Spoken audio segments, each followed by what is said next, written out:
And in the modern English-speaking world, the word science has been hijacked and misused and Now you're worried about erroneously narrowly defined.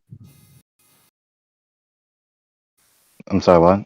After misusing the word definitive, now you're worried about the misuse of words. I didn't misuse the word definitive at all. That's why I defined it the way I did, and that's why I'm also talking about the definition of science now. You've still not got to it. What definitive really means for you. You've still not explained. It's not that difficult. It's just the adjectival form of definite. It's all. It's not that difficult. There's no reason to keep harping about this. My point is, it's a waste of time. Just like Dawn, you and I, we could come up with separate definitions, very unique definitions for a leg and an arm, right? But it is definitive that they are not the same thing. Okay, we can define them individually, but it is definitive that they are not the same thing. Now, did you hear the way he just used the word definitive? It's just the adjectival form of definite. Why are you harping on this?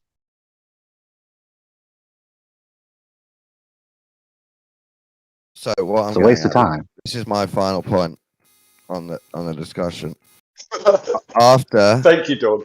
After everyone has done whatever they do to define things, to make something definite, everyone works together and tries to say, yeah, you're right. Yeah, you're right. Oh, we're both right. And you slowly progress. And then people decide that's definite. Let's write it in the science books. Let's teach it in school. Then every individual has to decide if it's definite or not for them. Doesn't matter if everyone else agrees. Same with religion. It doesn't matter if the Vatican exists. Everyone's a Catholic there. You have to decide if that truth is definite or not for you. Well, if it wasn't definitive in the first place, then yes, you are going to be left with questions if you are a critical thinker. It's simple. If there were no questions, it would have been definitive. Just because it was in a science textbook does not make it definitive. I know you're... I don't know why you're struggling with this. I know you're not new to English. No questions. Now, do you mean no questions for anybody or no questions for you? No, without question. Does that mean everybody on Earth? Well, no questions from anybody. Okay. Are you saying that everyone has the same level, like ability to critically think about things, to question them? This is what you're saying. This is your definition. I'm asking you about Not at all. It's just what it is. It's a yes or no. It's definitive. It's a yes or no. Do you mean is there curvature? Yes or no? Do you mean no question ever comes up, even in thought, in anybody's mind on Earth? Well, it's never going to be 100% certain. But if you're telling me now, Dawn, no question. But Dawn, you mean some if you're questions. telling me now that there is no definitive proof of curvature, I'm trying to get you to because you're not 100% sure of anything. I'm trying to get you to agree. Then I agree. Definitive means personal. I agree. It's not personal. Things are definitive or not, mate. Why are you intent on trying to make the word definitive subjective? Because why are you not just accepting the simple grammatical fact? Unless you worship authority, that's the truth of it. What?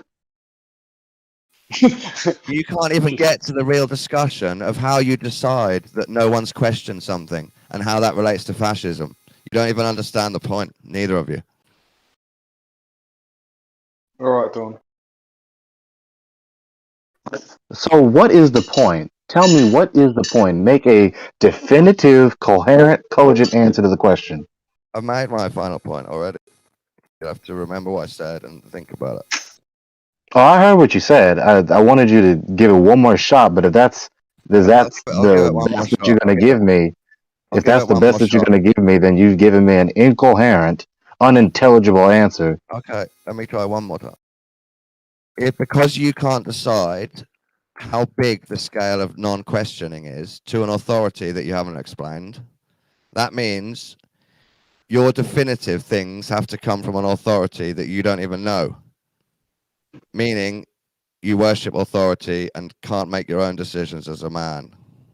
Meaning you have to look up to find definitive things instead of decide yourself. Repeat that first part again. I got the rest.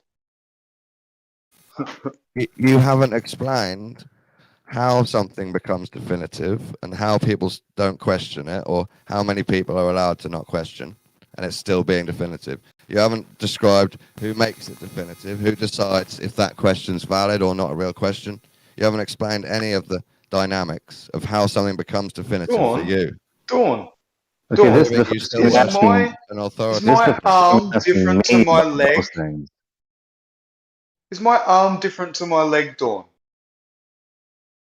Yeah, I already agreed to that.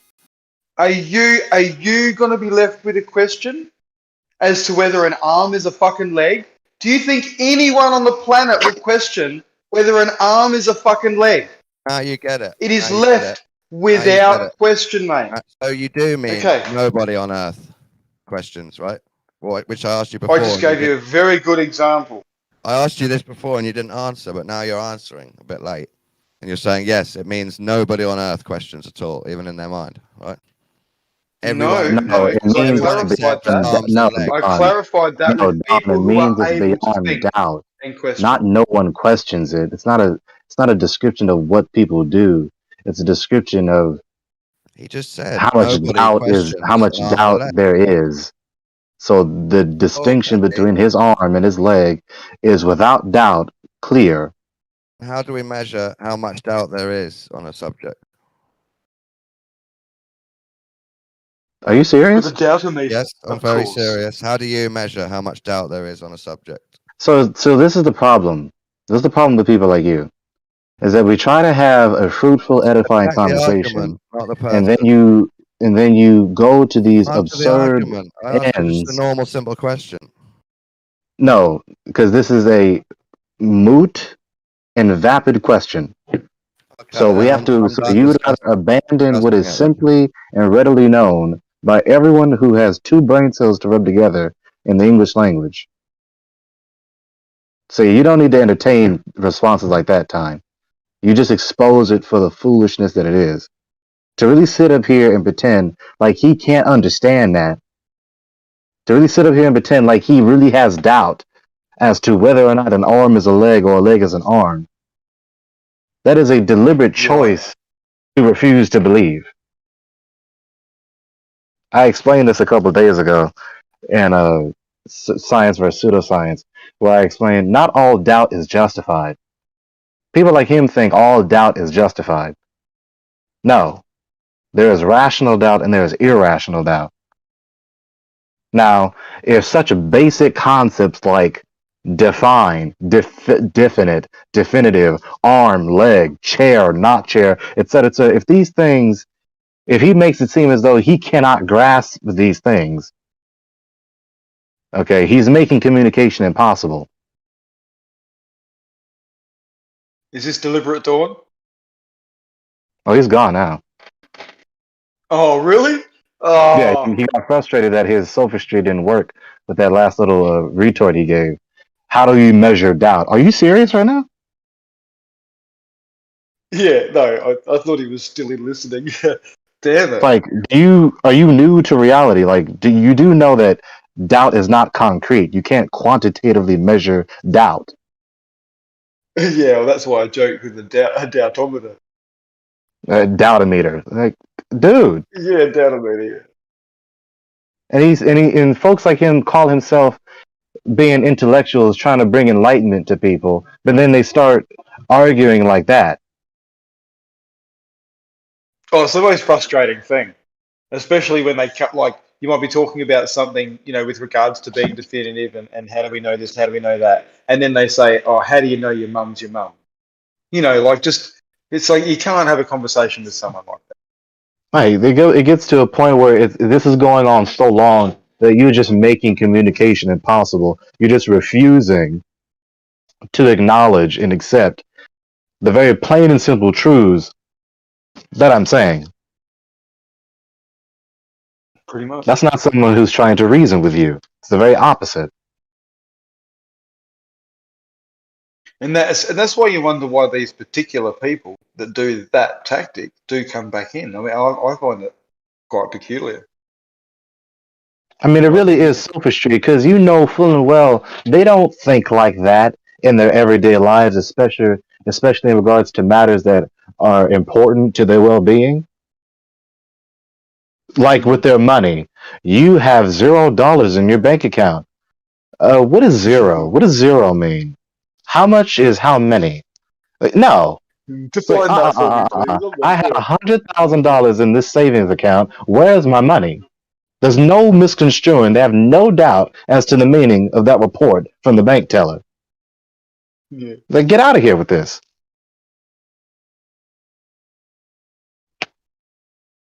And it's when people behave like that, when I'm trying to ascertain truth, especially metaphysical truth, including cosmology. So I'm supposed to trust these people that reason this way, that debate this way. I'm supposed to trust them. Well, that's I'm what supposed we to get revere from the them as fucking the big intellectual, dogs too, mate. right? Yeah. I'm supposed to Like, revere them you as know, intellectual and wise and knowledgeable and bastions of truth and beacons of reason. I'm supposed to think of them like that, and they talk to me like this? yeah, that's why Neil disgraced Tyson when he dropped the mic and said gravity, you know, boom. That's why all credibility just went fucking out the window. Gone, if he had any before. It's pathetic. It's absurd. It's absurd. It's no wonder why I trust in Yah the Almighty. He doesn't do that with me. He doesn't do these stupid antics with me when I'm trying to seek truth. He makes it clear, plain, simple, comprehensible, intelligible.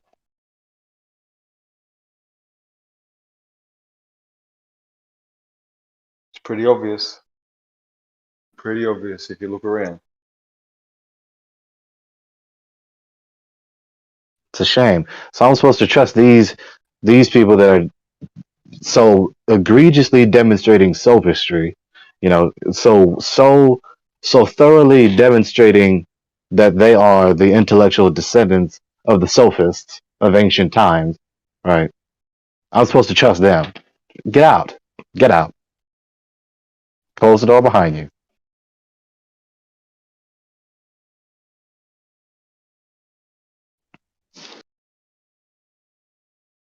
Having to go back and forth about the word definitive, like he don't understand English.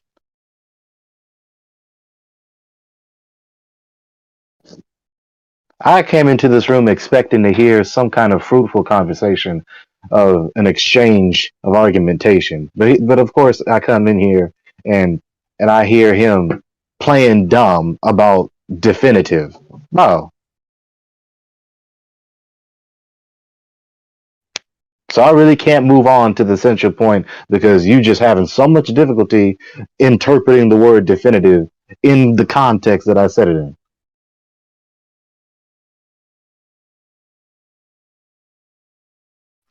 But I'm the dumb flat earther.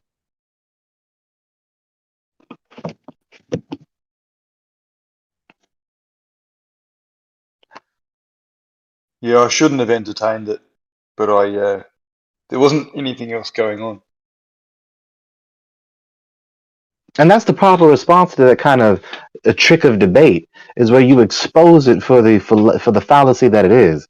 Because if you entertain that fallacy, I mean, you're going to struggle to even first answer that silly rebuttal. You have to struggle to think to give a sequitur coherent answer to that nonsense, and then you're going to go down this spiral of nonsense questioning after nonsense question.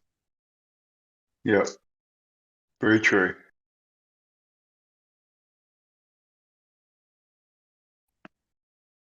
I can only imagine. Just a superlative how many of a hours? herring.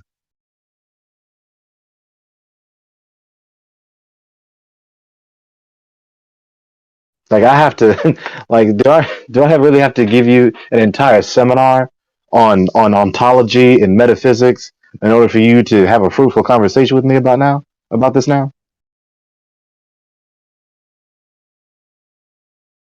How do we measure doubt in people? Are you serious? I think Dawn's descending in the chat. He doesn't want to listen.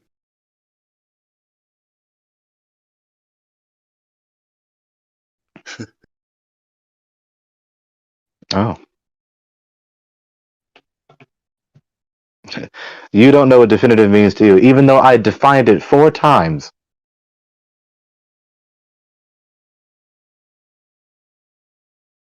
And then just makes this erroneous non sequitur correlation between the definition I explained to him of definitive with his globe model. Like, dude, like these two things don't comport. Like, there's no logical leap. There's no logical connection between what I just said and your globe model. It's pretty funny.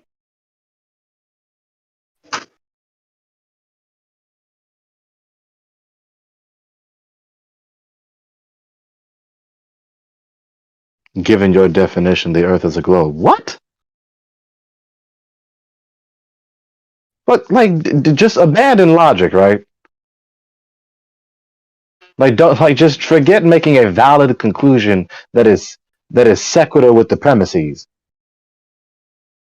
Just throw together any amount of premises about anything, and it will necessitate the conclusion the Earth is a globe. Yeah. Yep. Makes a great tactic.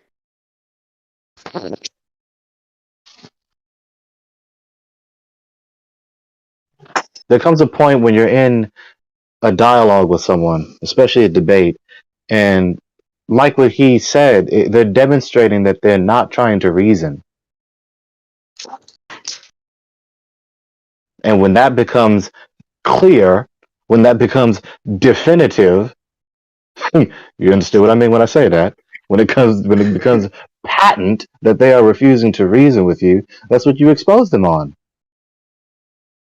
I don't get irritated with people because they don't understand or because they don't agree. I get irritated with people when they refuse to reason. Of course. I mean, yeah, not agreeing is the best part of the conversation, but not being able we're dialoguing right now because we don't agree. If I was indignant against you because you disagree, I wouldn't be dialoguing with you right now. Yeah, exactly. Hello. Certainly not for any fruitful reason. That's for sure. And neither would I be indignant against you for you not understanding. That's also why I'm dialoguing with you, to help you understand. And to probably also even help me understand. A lot of people think that debating only is an exchange of counter responses between folks who are never intending to learn, when actually that's not true. A debate, it can be used as a learning mechanism. Because when you debate someone, there's information, excuse me, I'm trying to burp. When you debate someone, the speaker may reveal information that they probably would not reveal in just a regular Q&A. You know, when you provoke someone to defend whatever position that they hold, they're going to have a more a stronger motive to explain whatever they believe to be the case, and you know, and they'll be explaining their position. There's a lot you can learn out of debate.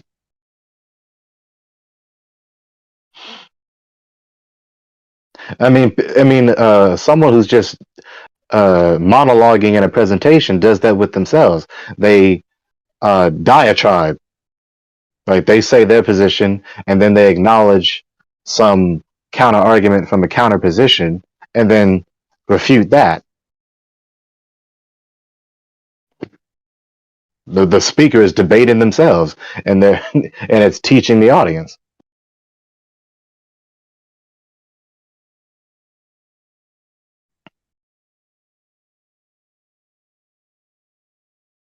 So yeah, it shows a very good understanding of something. Debate a topic by yourself, honestly, from both sides. Yeah, when you can defend your position in refuting any counter arguments from an alternative position, or answer the questions that are scrutinizing your position, yes, exactly. That it demonstrates the soundness at least the validity, at best the soundness of your position. Soundness being validity and truth.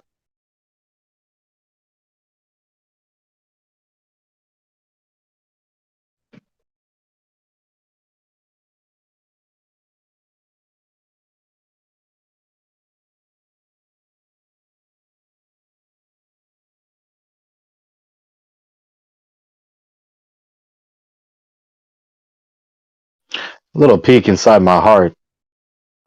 Sometimes when I enter some of these voice chat rooms, my heart starts racing just a little bit. Just a little bit. And it starts racing a little bit because I'm just imagining to myself, okay, what kind of contentious episode is gonna come about now in this VC. Then you get in the room and it's like, okay, it's not that bad. It's all right. A little bit apprehensive at the start. Yeah.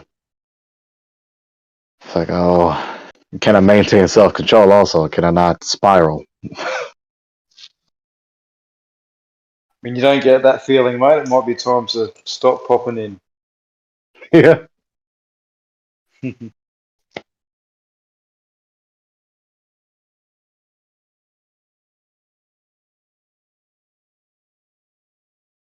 Well, this was short and sweet. Good night, y'all. Good night time. Good night, mate.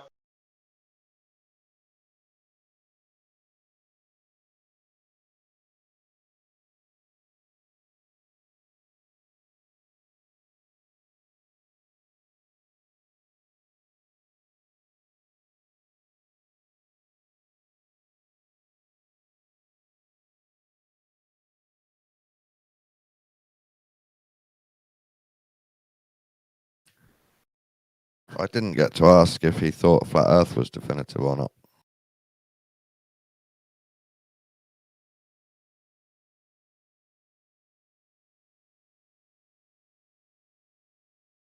It's funny if even by his definition, flat Earth isn't definitive. That would be funny.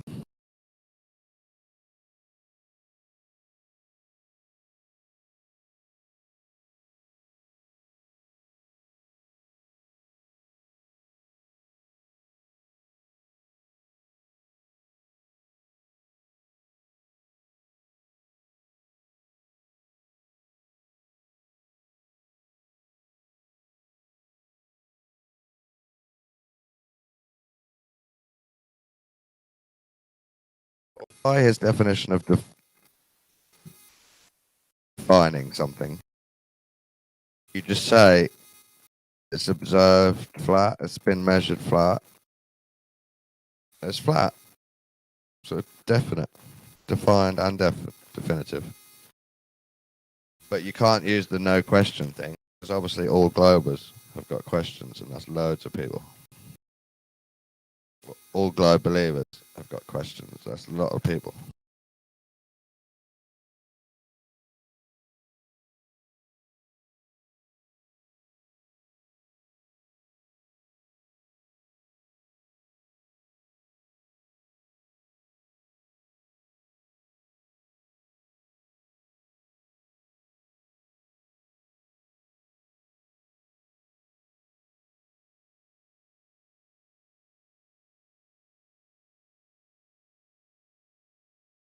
Reincarnation, that was definitive for Egyptians. How did they define it and make it definitive? They just explained, this is true, and everyone believed them. So it wasn't definitive for everyone then. You could argue they did tests, and they explained that the tests worked, and everyone believed them.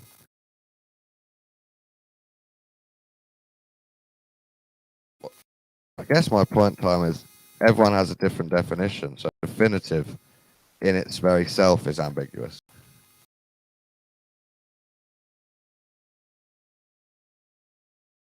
And that's why we have to take on our personal sovereignty to subjectively decide what's definitive.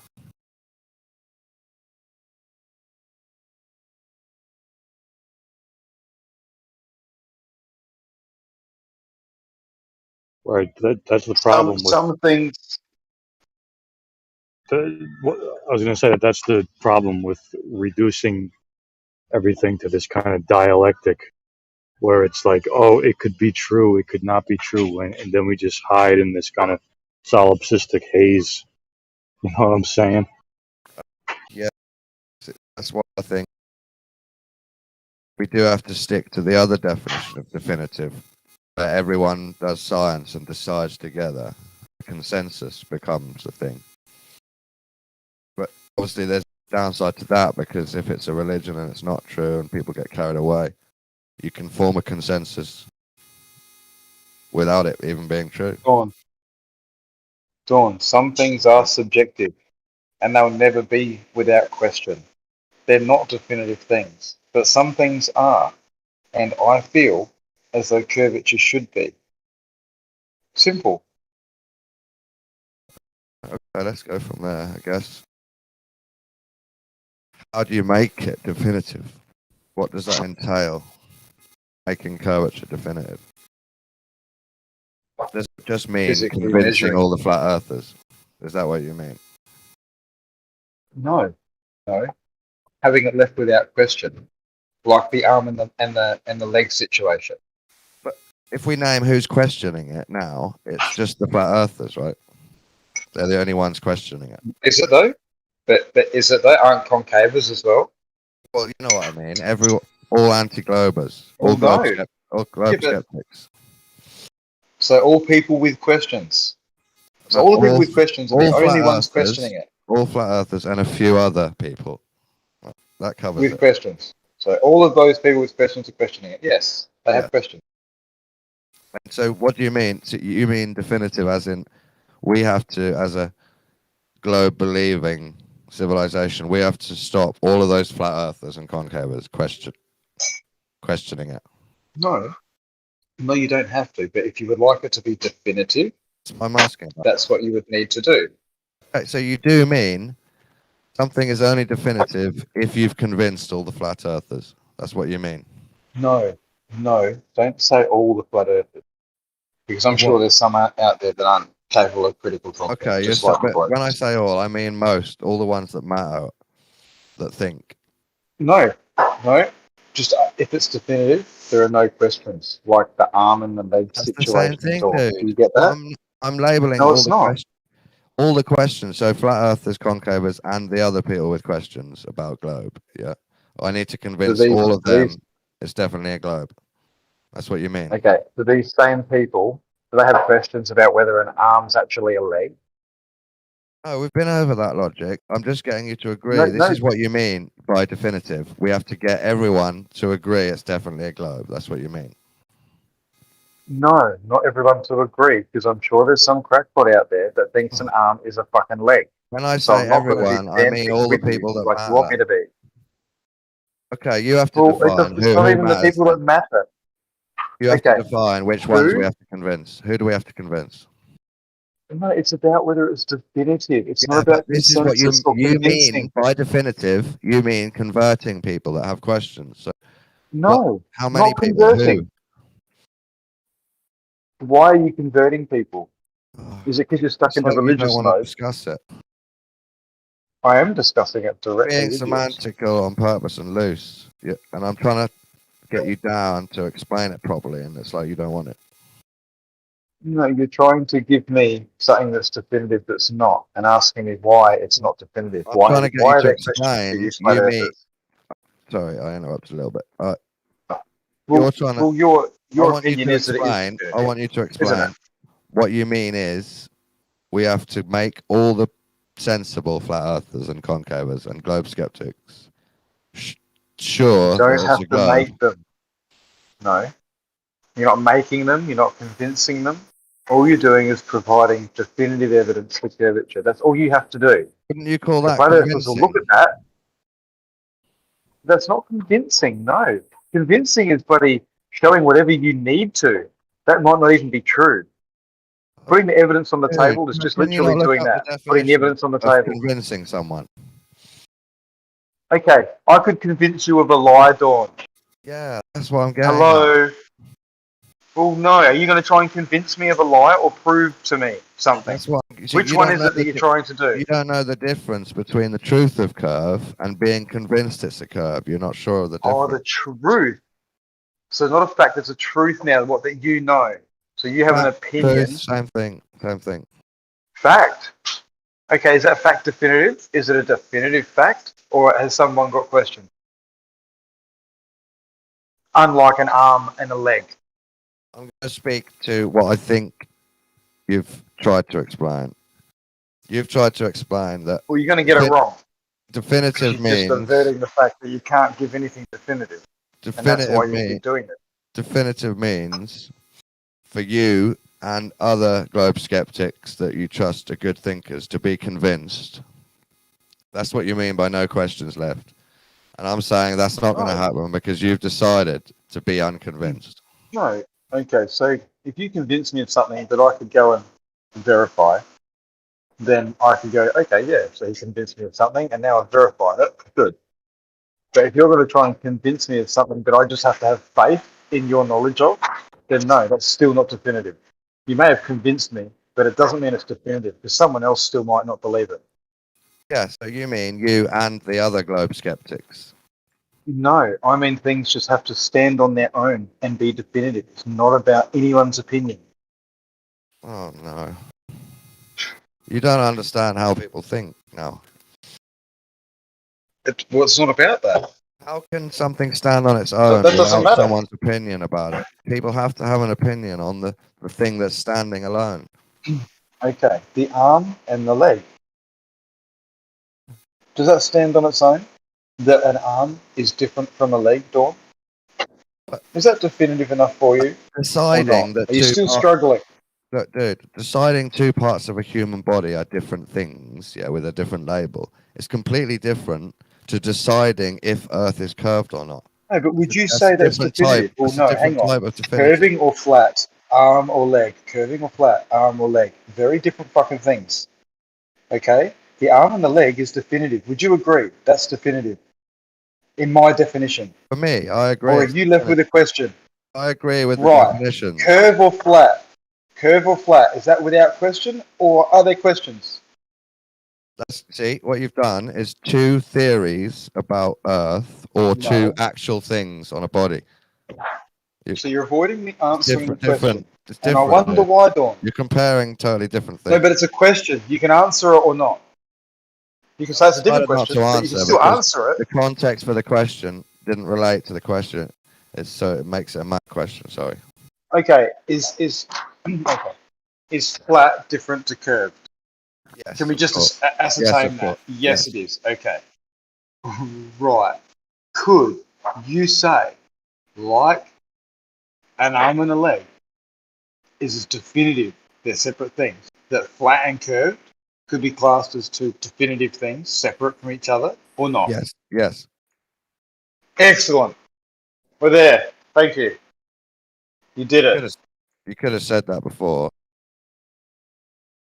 And now I'm going to tell you, finding out which is which. Yeah, like say I gave you one limb in the dark. This is what we're saying. You get to touch the limb. You're living on one of those shapes, flat or curved. And now we have to make it definitive which one it is. If it's an arm or a leg that we're touching in the dark. Okay, you agree? Seriously? You got what? Hang on. Let me just get this right. I've got to put myself as a little person standing on the surface of my arm, I'm going to try and discover the shape of my arm. No, these are two thought experiments. You're holding a limb, a random limb. After you've defined arms and legs, and now you're holding a random limb in the dark. Yep. And another thought experiment. You're on an Earth that could be curved or flat. And we have to decide which one is true and make it definitive. It's not about deciding which one is true. Okay, sorry, forget the word decide. The wrong words to use. Between ourselves, we have to make it definitive for us and humanity. Eliminate, yep, okay, cool. I'll go with you, yep. And next? Just got to take a phone call. Oh, right. Oh, right in the middle of a thought experiment, Dawn. That's rude. You should have ignored the phone call, man. Geo, that's one of the server rules, isn't it? In the middle of a thought experiment, you fucking can't take phone calls. Fucking hell. Warning.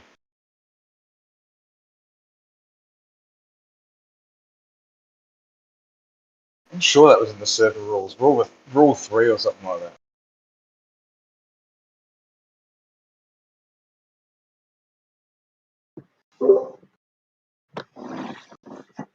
Unfortunately, there's nothing definitive at all about globe or flat. There's nothing definitive whatsoever. Everything can be argued till the cows come home. Isn't that amazing just on its own, on the face of just that statement, Bandy? That you can argue everything till the cows come home. It should fucking be definitive, man. It should be, buddy. It should be. There should be no question about it one way or the other. And the fact that we can argue about it until the cows come home obviously mean that there are a lot of unanswered questions. Sorry, Dawn. Not so definitive, Dawn. You agree, Bansor, that the Earth's shape isn't definitive? So flat Earth's not definite? I'd say there's insufficient evidence on both sides to make it, Okay. Dawn, 100%. Yeah. You don't know where you live? No. Oh, Dawn. No. Time is flat Earth definite for you? Or definite? Why do you think I'm doing my experiment, mate? Okay, yeah, so neither of you know where you live. Neither of you know where you live. That's I can wake up. I have questions. Obviously, I'm going to win the argument, right? Because neither of you know where you live, and I do. No, you don't. I live in a house for winning an argument next to the beach, so I know where I live. None of you know what Earth is. That's quite a big, Neither do you. In your brain. Fair enough, mate. Well, if you had definitive evidence one way or the other, yes, please. It's definite for me, Bansor, and I believe it's definitive generally in humanity now. Okay. Let me say this, Dawn. So you believe it's definitive that you live on a sphere, and that's fine if you believe that, and all the evidence that you see, in your opinion, is definitive. That's fine. But do you think that because you know that in your mind that you know everything? No, but also let me blow your mind. Right. So there's a big fucking gap in your world too, isn't there? And I reckon if you were being honest, right. I reckon if you were being honest, you can't say it is definitive one way or the other because there are questions. I'll blow your mind now. Even though I say it's definitely a globe and it's definitive for humanity, I'm only 98% sure it's a globe. There you go. See? So you're not... Nice. Yeah, for me, that's definite. Yeah, and that's fine. The 2% only applies to something supernatural and huge that I can't explain. Yeah. And that would go for the same with me, Dawn. Like for me, right, water in a bathtub, right, is flat, horizontal, and level. And to me, that's 8% definitive as well. But am I 98% sure it's flat? Yeah. Okay, Time, are you? How sure are you? Have you got a number? Repeat the question. Out of 100, if 100% is totally sure and 0% is pretty sure it's not, you're full of questions. How flat is Earth? I mean, how sure are you Earth's flat? Oh, dude, I'm like on the fence 50-50, hence my experiment. Wow. Like it could go either way. I could pull it tight and it might have curve, and I'll go, fuck me. There is some curvature. And this is the first time it's been fucking physically measured. I'll be blown away. Not that I expect that, but I will. By my definition, Bansor, it's definitive flat Earth for Bansor already. By my definition of definitive. He's decided it's flat. Looks flat. He's seen enough evidence for it to be definitive for him. Yeah. Yeah, well, there you go. Would you agree it's definitive for most of humanity that Earth is a globe? I would agree that most of the globe do, but most of humanity do believe that it's a globe. Yes, 100% sure.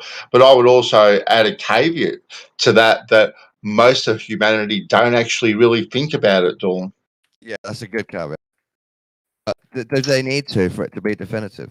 Can you just believe something and it to be definitive for you?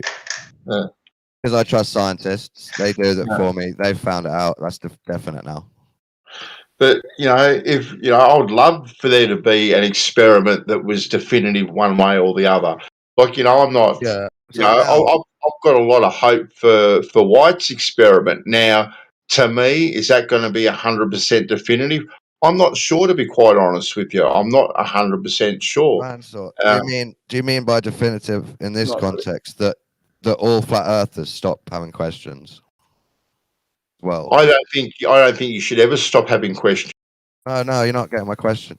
Okay, do you mean definitive, as in this test will stop all flat earthers thinking Earth's flat, or thinking Earth could be a globe, and everyone will then know? No, not at all. Because I think if White does his experiment and just say for argument's sake, White's experiment proves to White himself that it's a globe, right? And for him, it's definitive one way or the other.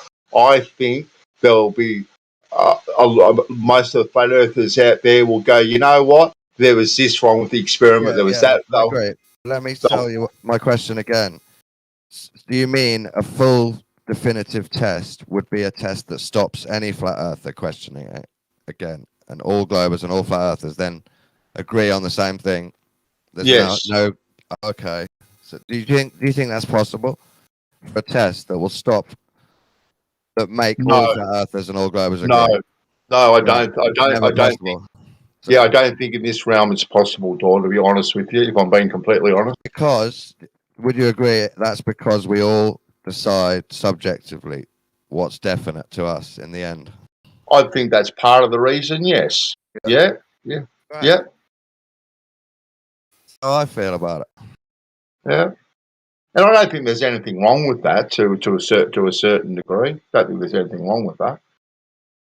But my logical brain kicks in and tells me that if I get significant down pressure from this test, the only fucking geometry that can do it, if I'm confident I've established water level, that is the globe.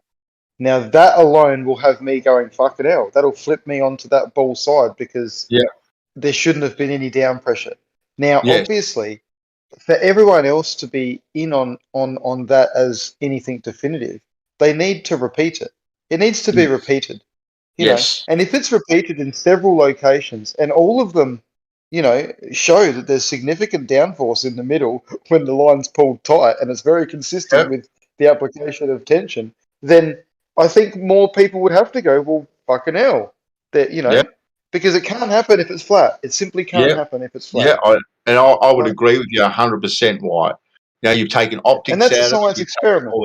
Exactly. Exactly right. Repeatable. Yes. And I would be 100% on board with that, White. 100%. But I do know that in this realm, if you were to prove that downward pressure, right, I would say that a majority of the flat earthers probably still won't take it on board to even get them 50-50, to be honest with you, if we're being perfectly honest. Because I think people are pretty much entrenched in what they do think, and especially in these realms, people like the argument. It's a bit like a sport, to be quite honest with you, White. You see that day in, day out, don't you? Without a doubt, but I'm under the impression that everyone's on that hunt for truth. I know there's a few people that aren't.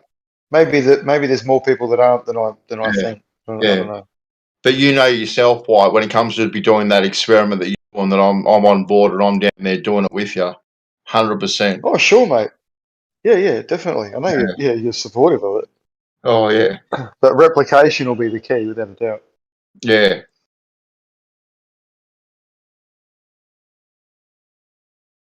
But I have heard a lot of people talk about your test, and especially there has been to put it nicely, a lot of skepticism. That's just to put it nicely.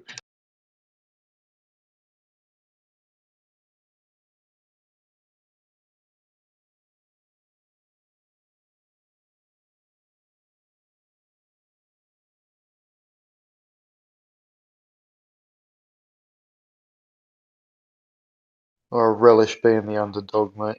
Relish it. Yeah. I reckon it's exciting, mate. Something other than looking through a camera or anything like that. I think it's to me, it's got a lot. The theory itself has a lot of credibility. It's got a lot of credibility. The theory itself. Now, whether or not practically you can pull it off, or the team of people can pull it off, that is yet to be decided. I'm sure there's going to be a lot of snags when we go out and do it. Things have to be worked out and all that sort of stuff. But that's why you do it, isn't it? That's why you do it. You go out there, try and do it once, and if it doesn't quite go right the first time, you work out why. Come back with a second plan of attack and give it a crack a second time, a third time, or however many times it takes.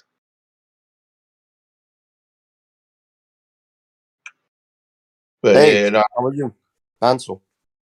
Yeah, Button. How you going, buddy? I'm good. I was trying to. Usually, the most difficult part is joining whilst there's a conversation, and I want to say hi. Hi.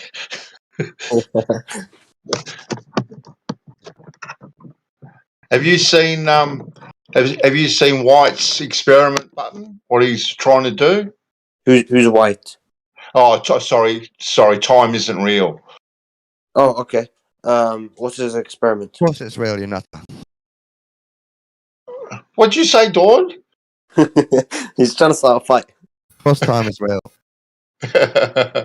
I'll let time explain it to you, because I won't do it justice.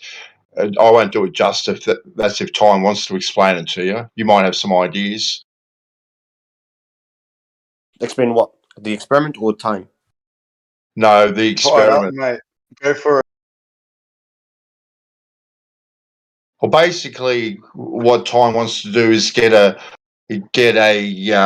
cord that's between 5 and 10 kilometers long, and pull it tight, and have a gauge in the center of it, and if we can apply enough pressure to the line, in theory, wrapping the cord around the earth, and if you pull it tight enough, that should measure a downward pressure on the scales in the center.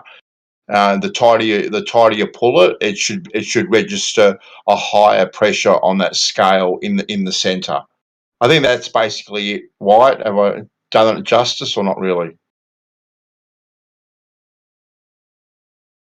He That seems to be sounds fine to me. Pretty good. Yeah. Call it the cheese cutting test. Yes, pretty much. Cutting earth like cheese. Yeah. Two Land Rovers, wire or rope on a beach. Yeah. Getting enough tension on it all the way through that line, and once you get tension on it, it should be pulling down on the earth, and in the center, it should measure a downward pressure on the scales in the center. The harder you pull it, the harder the higher the scale should read. I reckon you could just observe it going closer to the ground. Split taut, yeah, and it's above the ground a few inches, and then if Earth's a globe, it should be rubbing on the ground. If Earth's flat, it should be pulling taut at the height of the tow bar, or a little bit lower with sag.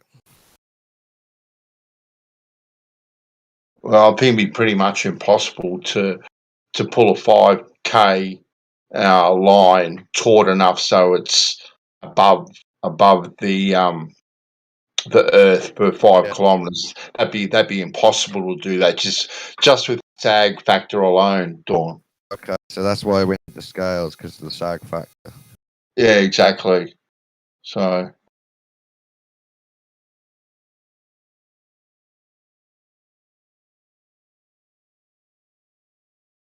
Don't do math. Sorry. math. It's a too hard basket. It doesn't have much meaning. That's why I try to avoid it. I gave up. I was doing an exam paper, so I just gave up. The question was difficult. I sent some questions in like STEM servers, but they haven't replied yet. So now I'm just vaping and speaking to you guys. Depressed. There will be some math nerds in Germs.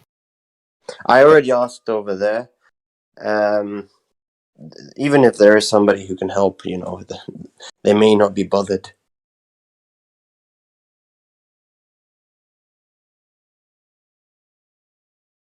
I know someone who can help, but he's not online. It sounds like a code for second order of the differential equations. Yeah, it's a simple second order differential equation with periodic boundary conditions, and I'm struggling to apply that. What's Merle got arguing about in Gem button? Your mic was cutting. What were you saying? I said, what does Merle have Gem server? What he does in Gem's server? Yeah, no, what does Merle have them arguing about in Oh, Gem server? I wasn't there in the last 30 or 10 minutes or whatever, but I was there maybe I was there 30 minutes ago. He was talking about trying to demonstrate a ball with water sticking to the surface of the ball, but he was thinking of it in terms of putting it inside a vacuum. He thinks that if you just put stuff in a vacuum, then gravity will act towards the center of that object. Oh no. More purposeful misunderstandings of the globe model. We need to help him, do we? Yeah. I think he loves talking to globers. I think he loves it over in Gems because he's the center of attention over there. Yeah, but it's the center of attention. For the thinking badly on purpose. He thinks you can have a planet if you just have a small ball and put it inside a vacuum, and then you'll have a planet right there. Yesterday, he said we should build an elongated sphere inside a warehouse and put train tracks bent round it. What? To prove that train tracks can't work on a globe. That's why he needs help, Mansell. We need to get him back on track. He needs to learn about center of mass and gravity and the direction of gravity.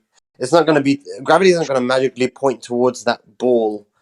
It's going to keep pointing towards the center of the Earth because the gravitational force and influence of the Earth is much stronger than that small warehouse and the object inside. I want some of the stuff that he's smoking. No, you don't. I spoke with him once about his use of psychedelics. Yeah. He loves his ayahuasca sort of stuff. Oh, God, I tried to convince him to get off it. Trolley cars going along a globe should measure elevation change, I suppose. And then with laser about ayahuasca in the jungle. Like, According to Merle, I can gravitationally make objects stick to my finger because it's curved. Yeah. If Earth was a globe, you should be able to make a mini globe in a vacuum chamber. Everything would stick to everything curved. If gravity's not real, water would fall off Earth. It says lots of different weird things.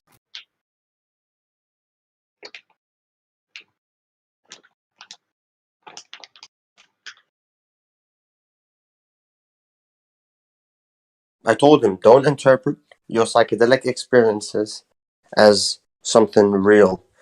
Unfortunately, he interprets it as spirituality and everything being linked in consciousness and nature.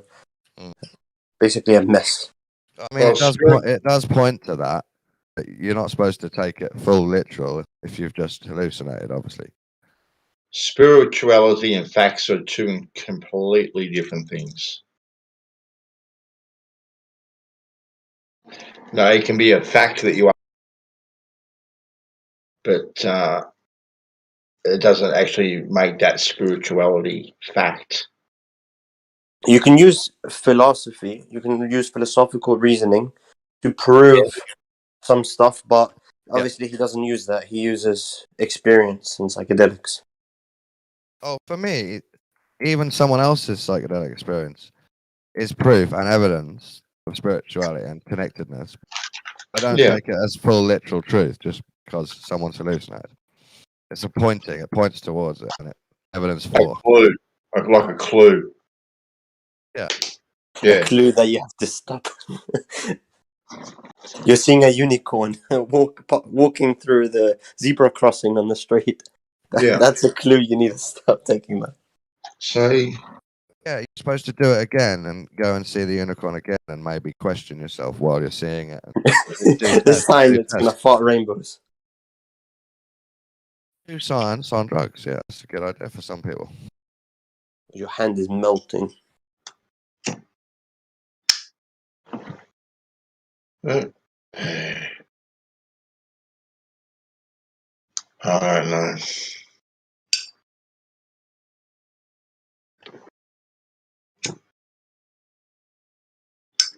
I do actually appreciate Gregory, even though he muddled up with some different definitions, he did remind me of the etymology of the word definitive, which is to define. Obviously, the kings back in the day, the people that wrote the books, they'd be defining things, deciding what things are, and that can obviously get all the way to people deciding what's true. So you're not just labeling a tree.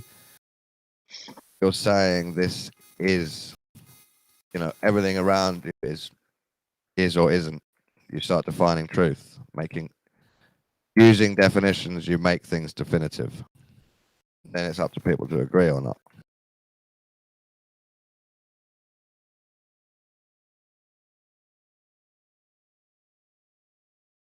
So that is interesting. It's funny how, like, in this realm, arguments are about the definition of words. Yeah, just had an argument about the definition of definition. Yeah. Pretty meta.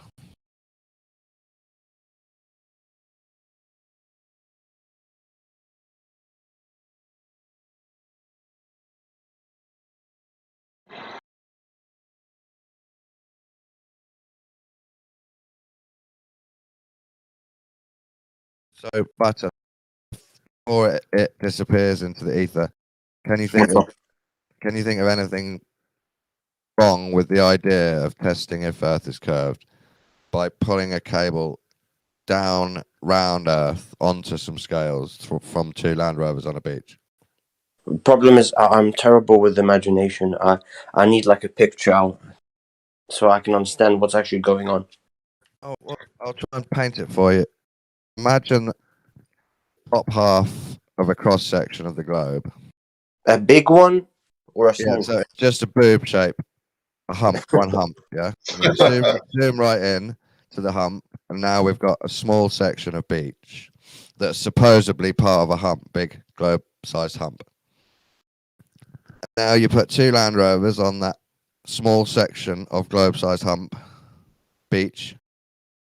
Or they pull the wire opposite ways, and because Earth's a globe, pulling opposite ways means the wire is forced downwards. You lost me. So we've got we've got half of the globe. We cut the globe in half. Okay. Yeah.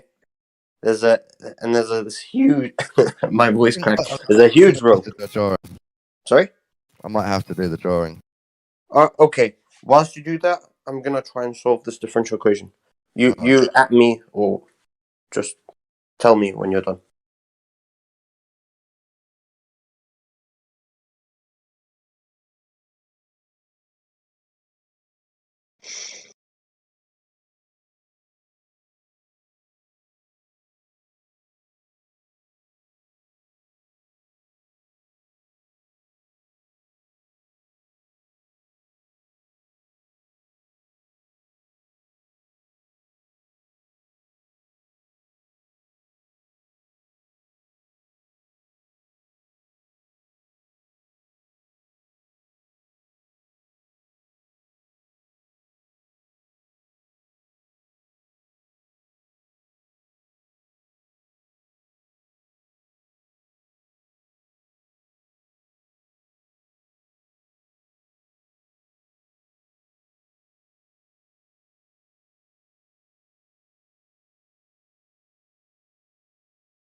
I've got that's the cut in half cross section of a globe on the left. And then on the right, we've zoomed right into a beach on that cross section of Earth.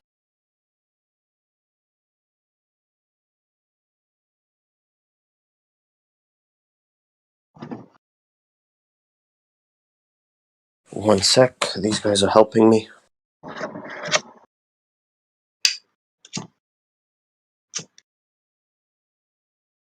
You should have already done your homework, Button. It's actually purely just me doing a past paper to learn. I don't actually have an exam. That is not homework. It's a past exam paper. Okay. Really tough though. I'm banging my head.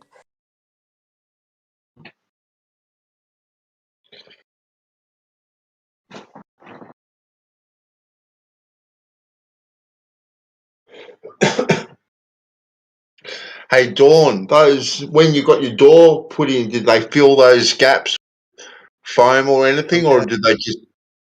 They did, yeah. They squirted this white stuff in that's gone hard. It's supposed to be fire resistant. Yep. It's like looks like it's like a rubber that hardens. Oh, okay. So they've done a proper job. That's all right.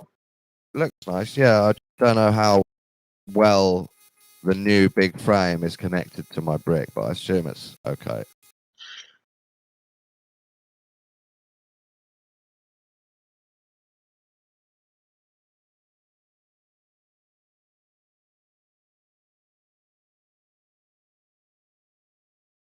You got nice views from your window there, Dawn? No, the front of my house where the sun rises, I just see other blocks of flats in the city of Norwich. Do get to see the moon. When it's full, it's out those front windows, which is nice. Oh, nice. Out my back windows, I just see an industrial estate and more houses. Yeah. Trees in the background, but I do get to see the sunset every night from my balcony and living room. Oh, that's yeah. We have lots of good sunsets, which is great. Mm. But it is just boring outer city view. Right. At least you got nice sunsets and moons and stuff like that. Yeah. I see Lucifer or Venus quite a lot. low in the sky.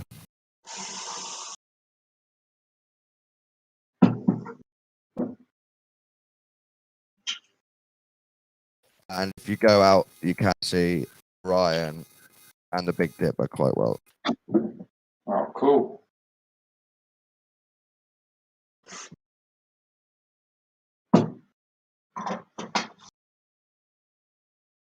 Oh. I guess Polaris we do see, obviously.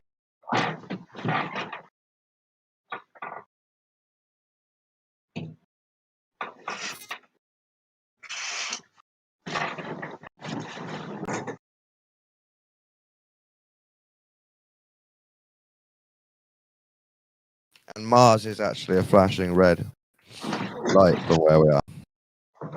Mm-hmm.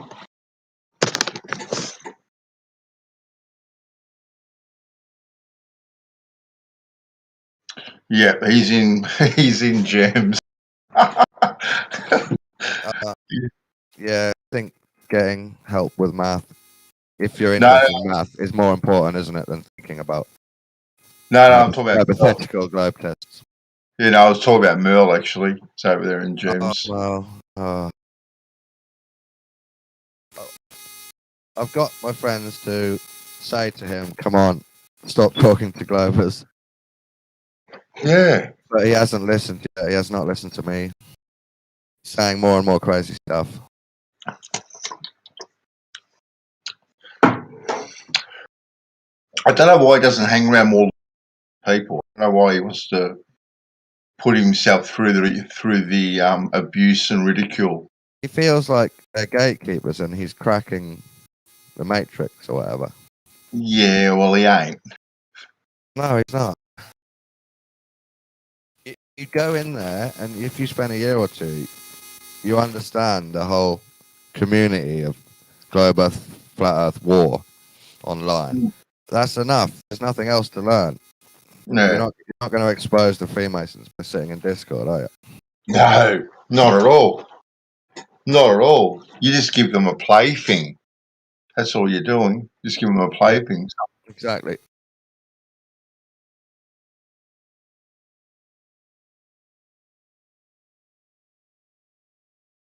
Like I'm positive Gems back in the day as nothing else than a pure trolling channel. Yeah, it's a combination of atheists and trolls, online trolls. Yeah. And a few Freemasons. Yeah. And they used to go around to live streams and whatnot and just hammer the chats and all that sort of stuff. 666 saying. Yeah. And then they'll do sniping, bullying, doxing. Yeah. And it's a reflection of Christianity and flat Earth being unreasonable. And it makes them into assholes. Pretty much. Because that's their reaction to unreasonableness in philosophy. Be assholes.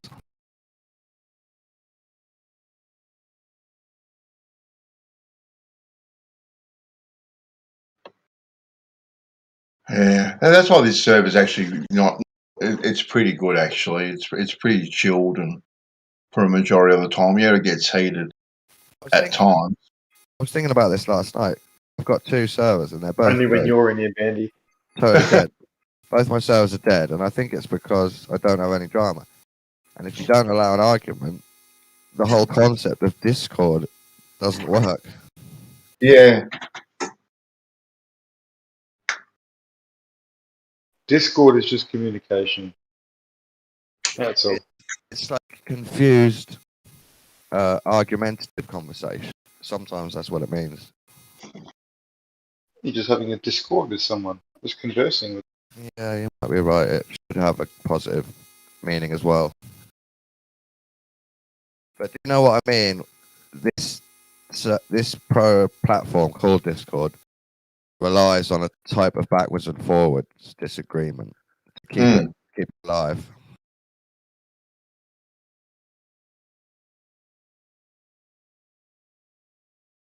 Yeah, no, definitely that. It's not even back and forth, even a disagreement. Bendy, we could be talking about woodworking, mate, and we could just be tossing ideas and different techniques, just having a chat about woodworking. It's not just debate groups and stuff, guys. But then it's quite dead. I'm in a epic wargaming server, and people are just sharing their recent paintings and their recent battles. There's only ever 2 people talking, and just while they're painting models together, they chat, and the whole server's pretty much dead. We'll go to a gardening one. Because no one's and there'll be arguing 1,000 about the posts a wargaming. day about people's gardening. Yeah, Talking about all sorts of fucking gardening. you go to some of the political and religious channels, and there's 50-odd thousand members to them, and they've got multiple channels in them. There's 50-odd people in each channel. They're jam-packed, and it is just to and fro all day.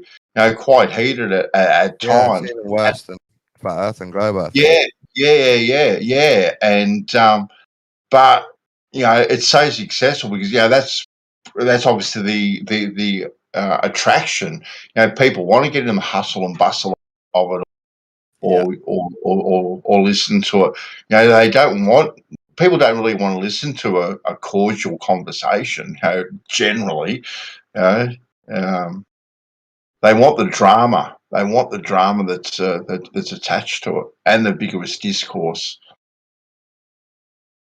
Yeah, you go over to Gems quite often, and there's minimum 30. His channel is dead at times when there's 30-odd people in there and no one's talking, but he's got anywhere between 30 and 50 people in his channel, and when it's going, it's just pumping and quite vigorous too.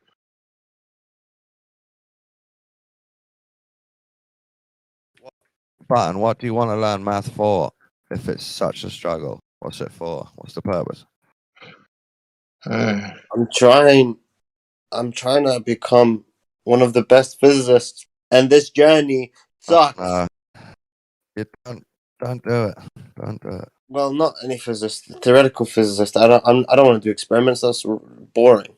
You want to make stuff up with mathematics for a job. Science.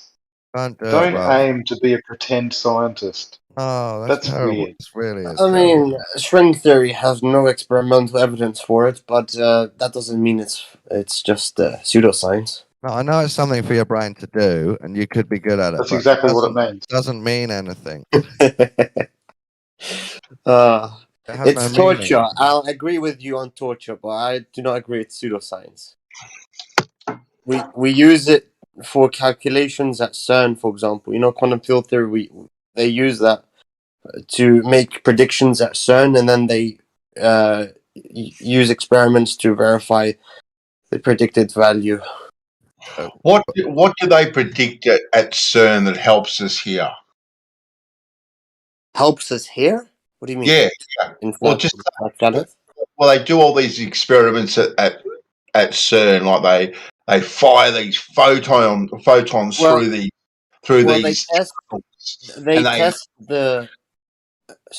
They test the standard model, for example.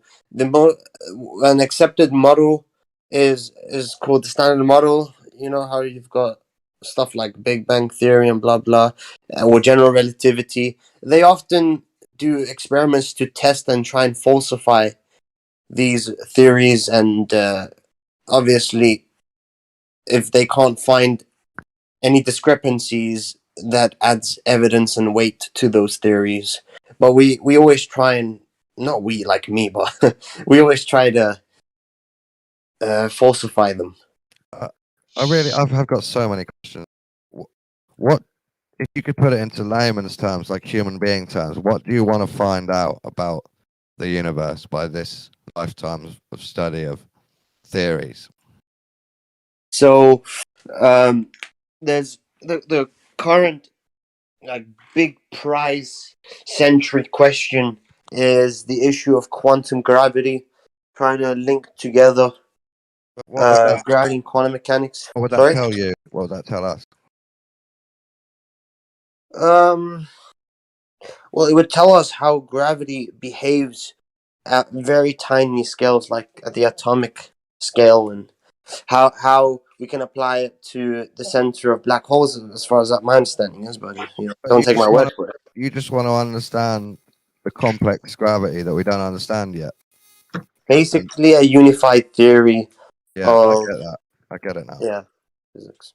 You want to help unify the theory of how space moves, how stuff moves, and holds together. Basically, bring our own. You want to tie all the bullshit together. You need a nice little story that ties all the other stories together. Thank nicely. you, Mr. I understand. Thank So you. basically, Science is wonderful. and when you really think about it, because space is made up of 95% of nothing that they've got no idea about, that's why they have this dark matter, this black matter out there. There's plenty of room to actually throw a lot of more theories out there to fill in the gaps. Yeah, yeah. But Shit, when you yeah. follow, Just when get you your follow this quantum study, foam fire extinguisher out. So in 10 years' time, when we have a Nobel Peace Prize, Mr. Theoretical Button, we go, I used to talk to that guy back in the day when. yeah. I mean, I don't expect anybody from the Flat Earth server to be proud of me. Why not? Why not Button? Why wouldn't we? I'd be proud of if I knew anyone that actually got one. Now, I might not agree with why you get it, but hey, man, I'd be the first one to shake your hand and have a. Are you willing to accept the danger that you could study black holes for your whole life and they might not even be real?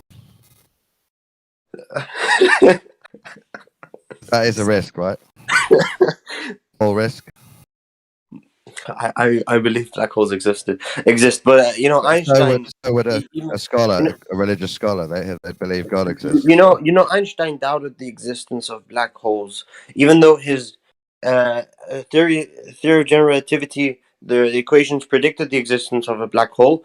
He didn't actually believe it. He doubted it still, and it wasn't until later. Sorry? Do you think black holes are definitive? I mean, we detected the gravitational waves. Yeah. We detected gravitational waves. Not their gravitational waves, sorry.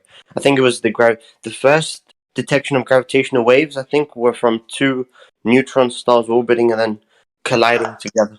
I do believe you detected something like an anomalies, and black hole is a cool term. And we see you could be just like virologist. Work your whole life on something that's not real. Would you say that's crazy? But like a virologist. I said you could be just like a virologist. Pseudoscience forever. Yeah. I'm not sure what the point is, but you could enjoy it. I mean, this is interesting as well. With string theorists, even though they know that the string theory may not be true, and they still study it, they have still contributed to mathematics because in their journey with string theory, they discovered new mathematics and new ways to solve problems. So they were still ended up contributing. Yeah, sure. Yeah. So I'm sure I can make contributions, one or two. Maybe not all of my research will end up being true or valid, but that's fine. I'm dedicating my life to this. Although the journey is just bloody, I want to kill myself. It's so tough. I'm not so sure that mathematics is a contribution to anything. What do you think about the fact that you're studying some of the most complicated theories about space or heaven? Not yet. While hanging around people that don't believe any of it. Well, how do you reconcile that? I'm not, one of those arrogant people. Oh, look at me! I know all this. I'm not gonna hang out with flat earthers or whatever. I can have like a flat earther friend. I don't really care. What do you think it is that made you hang around with people that disbelieve in your whole study? Okay, so it started with the beautiful drama that I heard in 24/7 Live, right? So I hear the drama and the shouting. that just attracted me, even if I'm not into physics. Yeah. And the fact that I know a lot of physics made me understand a lot of the drama, so I enjoyed being there. Then take it back to before that, when you heard about Flat Earth, before you joined 24/7, or before you heard it, you must have heard about Flat Earth and thought, maybe I can tell these people they're wrong. I did debate with them. Often. I don't debate anymore because it's emotionally exhausting. Yeah. But I try to see Superiority complex. I try to I like see that. their kind of thoughts and ideas and what their understanding is. And they had a lot of holes, and I just realized I'm not going to convince them, and they're not going to bother trying to understand the model properly. Well, Science without convincing. you're not Wow. going to Merrill was a convince them, perfect example. and they aren't going to convince you. So there is the quandary right there. Why would you feel as though you convinced one of something? That's the real question. What's the motivation of having to convince someone? Yeah. What's No, the not a thinking big deal. before, when you joined Flat Earth, when you first heard, what's the thinking to think, I need to talk to these guys? Actually, I didn't want to. I actually didn't want to talk to them. They pressured me into talking. They're like, "Oh, look! So we have a new VC verified member, theoretical button." Well, I wasn't called that at the time. But What made you join? yeah, they made me talk, and I'm not a talk type of guy, so yeah. You're a pretty talkative fella. What do you mean? I mean, when you sound intimidating and you go, hey, look, talk. You're an idiot. Hey, you're a moron. What do you mean the Earth is a globe? Like they're insulting, they're rude, they're pretty intimidating. Can I put it down to who did that to you? I don't know who it was. It was probably the mods. And there was a guy called Quantum Eraser. He was the guy who was swearing the most at everybody, and everybody would laugh at you. He's been subjected to Nathan Oakley and the gang. Button, can I put it down to this? That you were worried that if Flat Earthers existed, you finding a unified theory of gravity was going to be harder, and that's why you wanted to talk to them? Wait, say that again. Because you heard Flat Earthers existed and they were denying gravity, you then knew that finding a unified theory of gravity was going to be harder. So you thought, if I could get and talk to them, that's going to make my job easier. What, like a confidence booster? No. You wanted to talk to Flat Earthers because they're wrong about reality, and you're trying to be right about reality. Am I right? Yeah. But that's not the reason I spoke to them. No. What's the reason then why you joined a Flat Yeah, Earth server? I told you. I just liked I was just enjoying the drama, the shouting, and how did you find yourself listening to Flat Earth drama? How did you? Basically how I found the server. I don't remember. I think I was invited by a friend. Okay.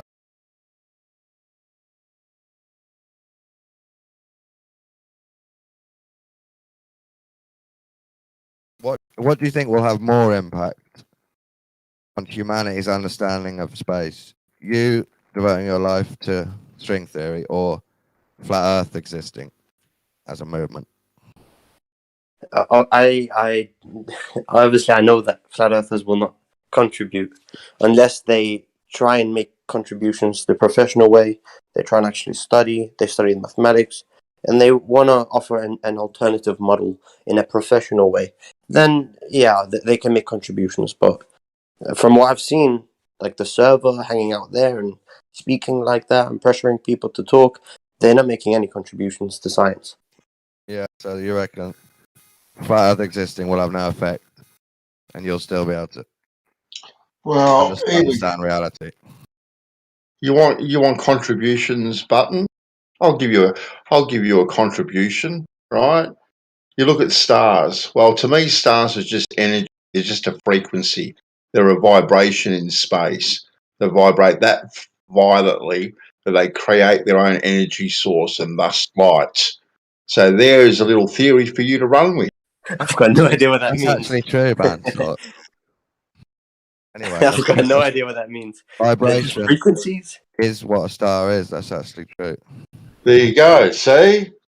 But a vibration is a property of matter. You're saying that it's a property rather than an object. Well, yeah. It's like saying stars are just curves. But, you know, Yeah, No, you mean curved objects? they're Or just, vibrating objects? that's all they are. They're just a frequency. So would That's you all say they they're are. not physical? Are you meaning they're not physical? Not physical. Okay. that what you Well, mean, I can't study it. mental? I can't use physics to study it if it's not physical. I can't use mathematics. Well, it's an idea. It's theoretical science.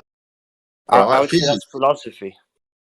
No, not at all. You can't prove it using experiments if it's not physical. You can't prove anything that's 522 zillion. So you may as well run with it. Well, you can't prove something that's that far. Is that what you're saying? He might be right, Dawn. He might be, but let's not tell him. I guess Because we can study the sun. I You think know, you're both right. It's a we look at the physical thing, spectral lines. but it also vibrates, and that's part of how it behaves and makes light. Like we can study what the sun is made up of by looking at the spectral lines, seeing what's missing. Well, And, you can that's- have an that's idea. because- You Sorry? can have an idea, but until you send a probe there and get a test tube of the sun, you can't confirm it. Well, we did. You remember the news where we quote unquote touched the sun? We touch. You know how hot the sun is? Not a human being. It doesn't matter what touches the sun. It's million degrees centigrade. You wouldn't get anywhere near it. I don't care. I'm curious. I am curious, like you. Well, maybe you're not curious about the material, but I'm curious about what material the object was made up of. Exactly right. Like anything that looks like a recycling machine ain't getting to the sun. I wouldn't say that for sure. I would want to look up the material it was made up of, and, Okay. look at the properties of that material. Okay, then will you look it up and get back to me, and then we'll. I'm not bothered. I'm not bothered, to be honest. But It's a nice question. Huh? But if they think they've got anything to touch the sun, even get close to the sun before it actually disintegrates into just nothing, yeah, I can't. That's a bit far-fetched for me, I must say. Especially when they talk about the temperatures they talk about at 5 million degrees centigrade. I don't think man can make anything that comes close to being able to withstand 5 million degrees centigrade. I could be wrong, but I don't think so. Yeah, I would love to Google it, but it would be a lot of movements for my fingers to Google it. You know, it's a lot of exercise.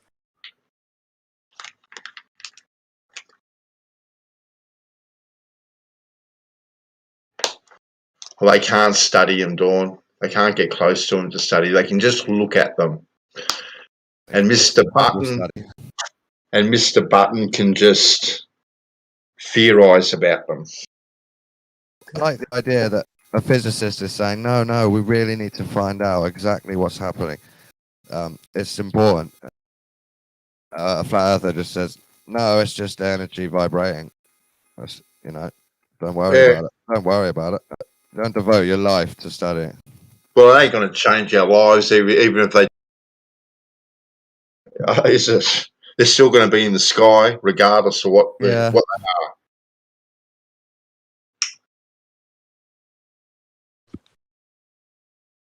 I mean, I would listen to a physicist's story about what they are and how they work. It might be interesting to listen to.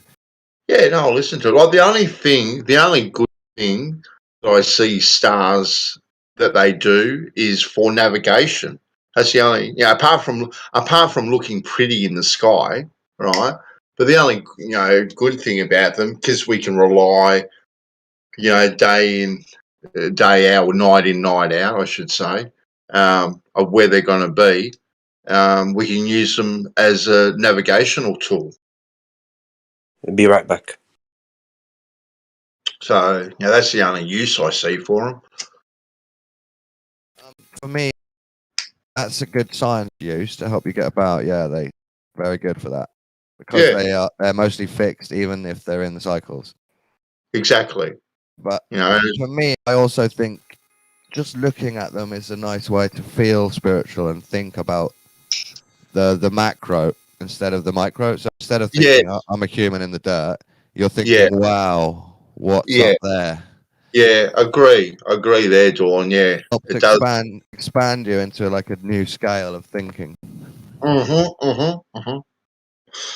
Yeah, one of the I've told this story many times, but one of the best things I used to love doing with my kids when they were younger was laying out in the backyard at night, just in the grass and just looking up at the stars. That was a fantastic thing to do with the kids. And you just say, what do you think's up there? Exactly. And some of the stuff that would come out of their mouths was incredible. Some of the best times with my kids were just doing exactly like that, just letting your imagination go crazy. Yeah. Sometimes feeling even that thought of I'm insignificant because something world is above me. It's a nice thing to think sometimes.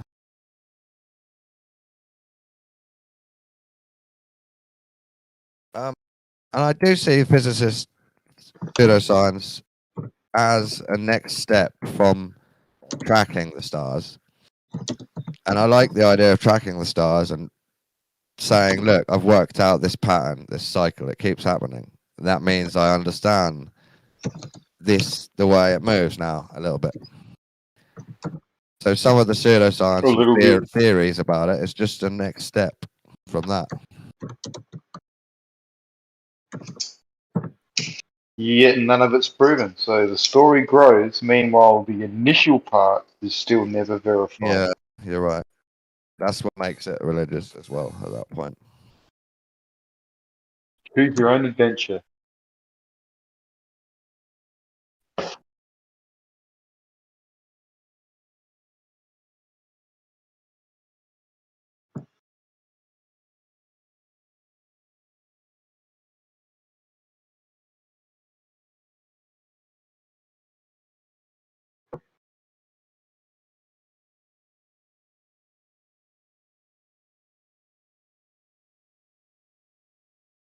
Imagine it's for people that don't have boats, or people that can make boats, but the sea is quite dangerous around them.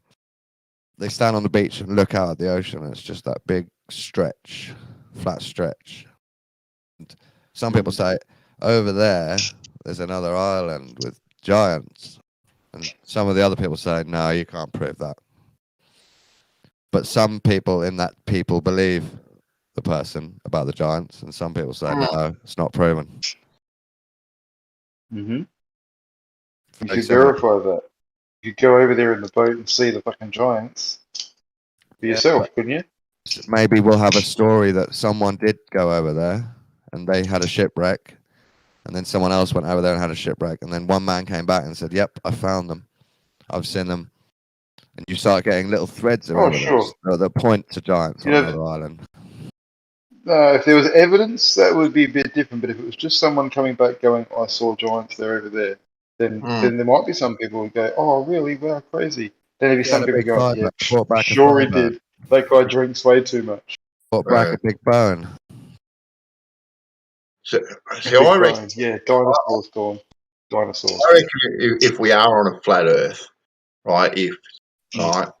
And this ice wall or whatever you want to call it, I believe there's other lands beyond that. Actually, sure. I don't think it just ends suddenly. Especially when you see, and I've thought about this. you've seen things like sun dogs, or people say they've seen two suns in the sky and stuff, two moons. There's been footage. The globe Earth has put it down to people don't know how to use cameras, and it's reflections and all that sort of stuff. But maybe that's even how eclipses can work and stuff, right? Because there are other star systems and moons and beyond where we can see, but very, very occasionally in the cycle of everything, they just seem to interact very, very occasionally. Sure. The whole outer ponders. Instead of extraterrestrial, outer ponder.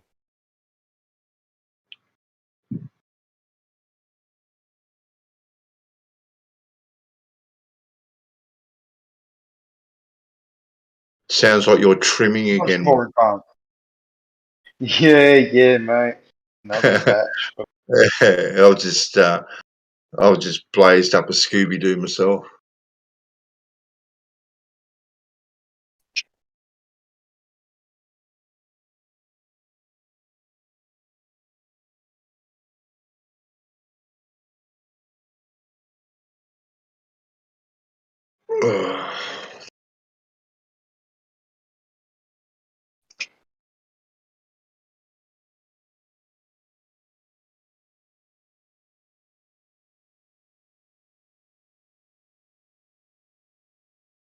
So what did theoretical button think of the line across the fucking earth, like the Bible suggests? Oh, he's too busy doing his exam paper or something to have a look at it, I think.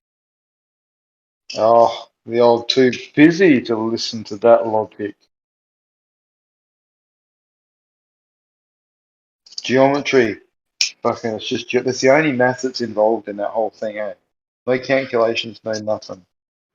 Just geometry. And a fucking gauge to feel the pressure. No, how fucking much more physical could you get? You couldn't. Other than a ruler, like a fucking physical ruler, but straight edge. Yeah. And that's what they want. They want something physical, not optical. Yeah.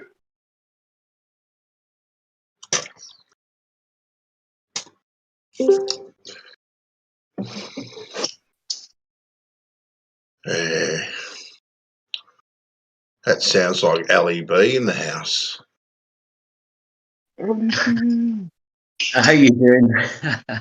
Hey, Ellie. How's it going?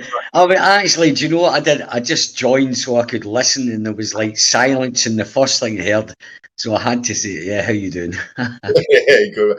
It's been pretty quiet in here tonight. There's no argy-bargy at all. No, tonight. that's good.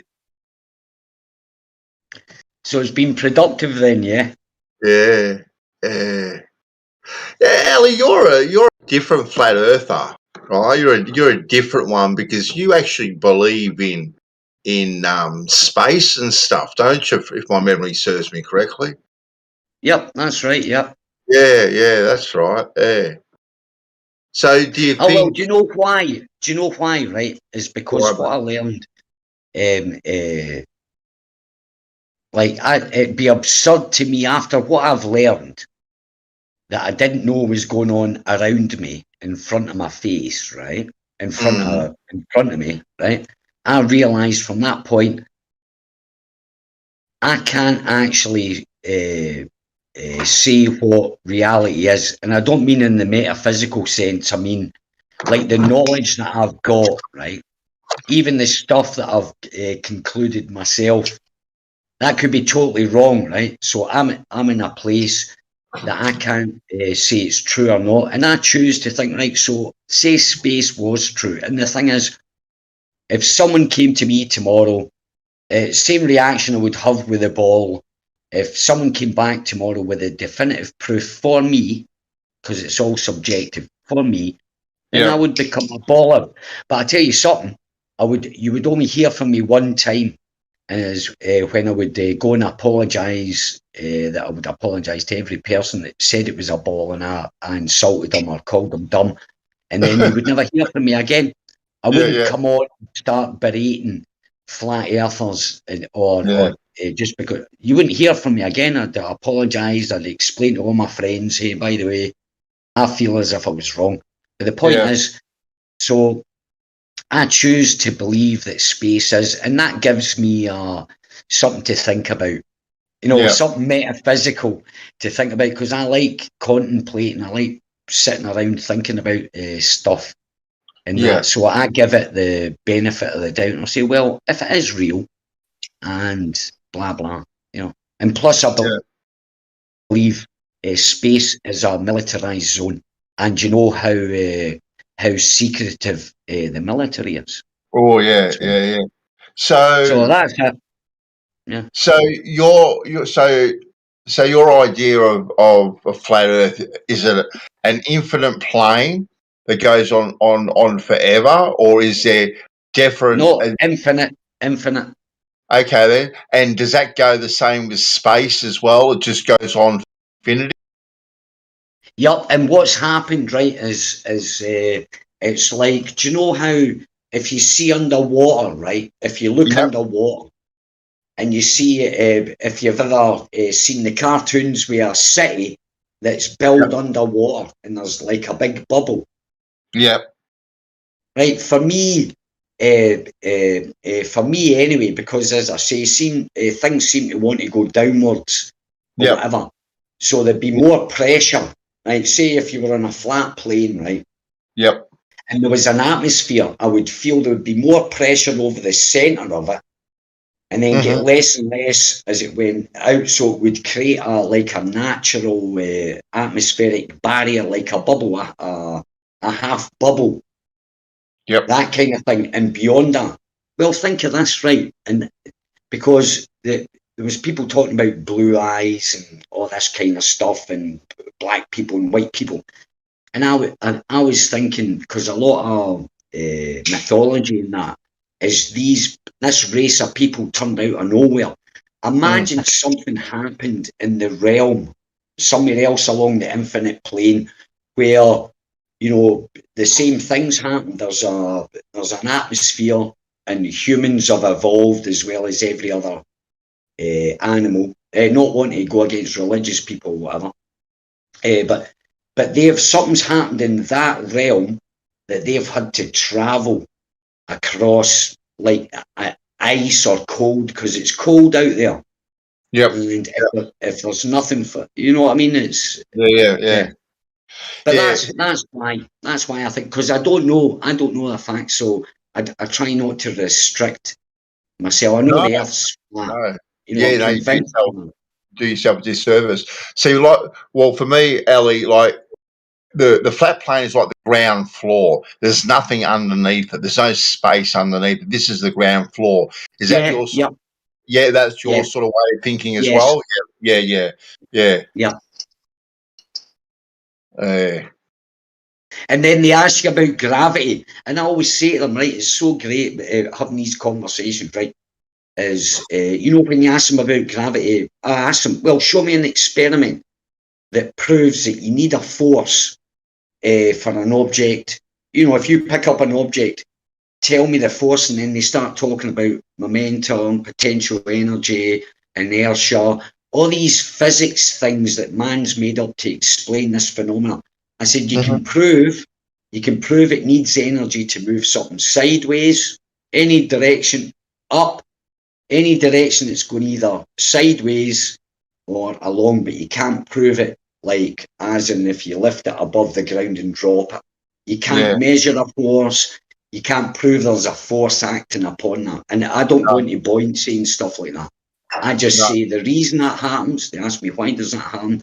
The reason I give them, and it's the truth, it's the way I've, concluded for myself, is in this atmosphere, objects tend towards the ground in a downward direction.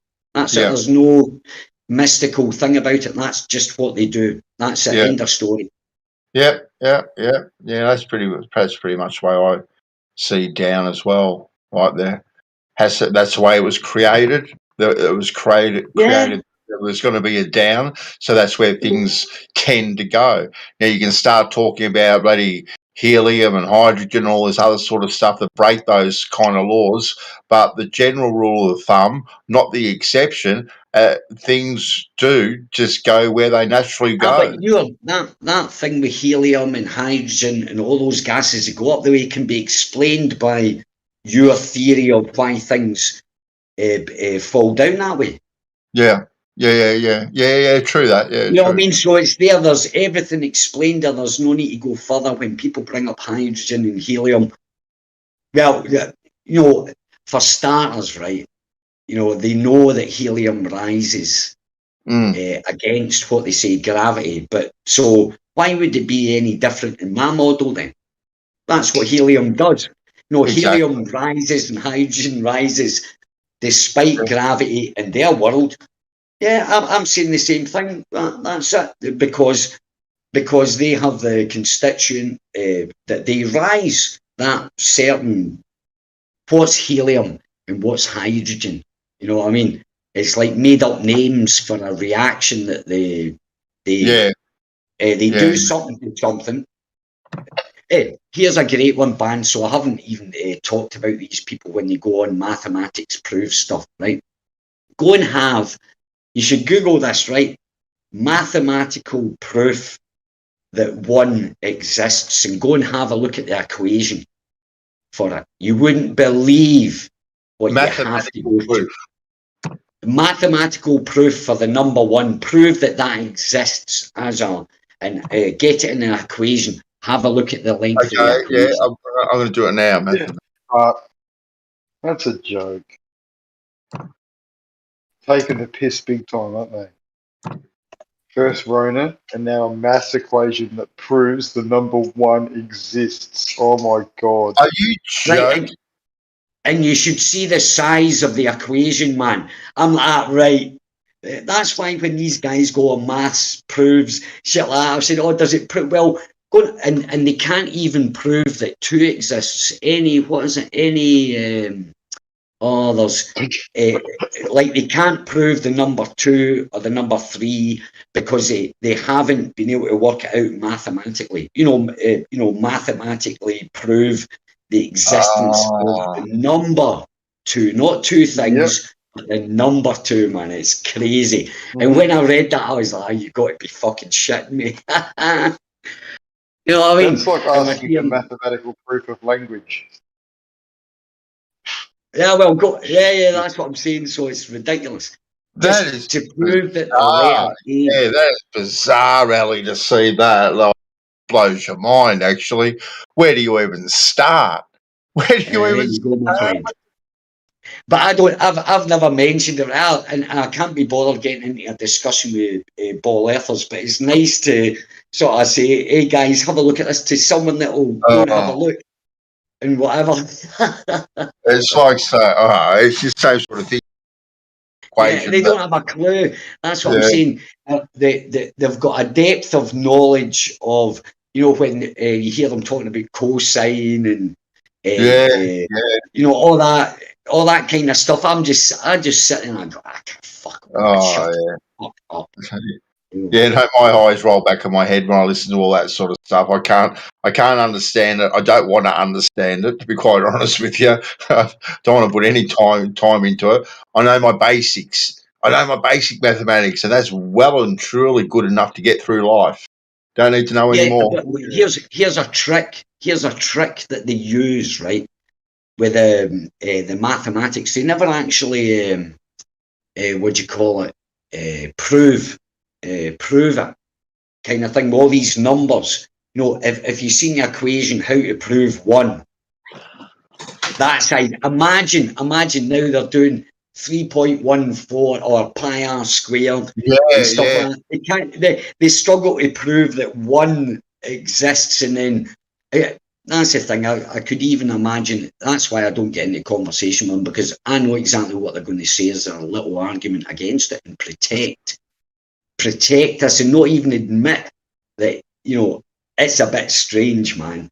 Admitting it, and they'll say, oh, you only think that because you're a flat earther. Put you in a box They can fucking judge you, analyse you, and they can say things about you. But if you don't know what something is, and that's their little trick, they put you in a little box, oh, you're a flat earther. So you think this, and this. You know what I mean? And that's how they've kind of, on the bigger picture, controlled humanity. You know, give a person a title and watch what they do with that title.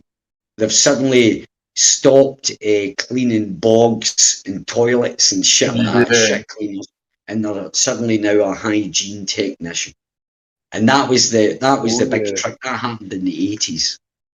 They changed. I even remember, because me and my mates and everybody I knew used to take the piss, because they knew it was, you know, from someone that cleans the toilets, a cleaner, now they're a hygiene technician, and that stands on their pay packet.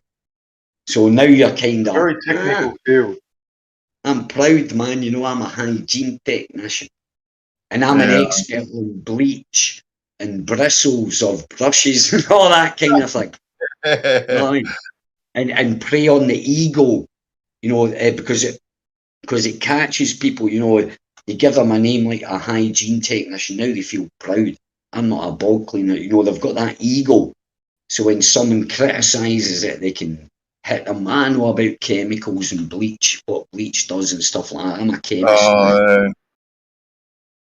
And then you go on how to prove that 2 equals 1. Like, what the hell? Like, it's just so convoluted. It's not even. They've actually got a mathematical equation how to get 2 to equal 1. It's just like, you got to be kidding me.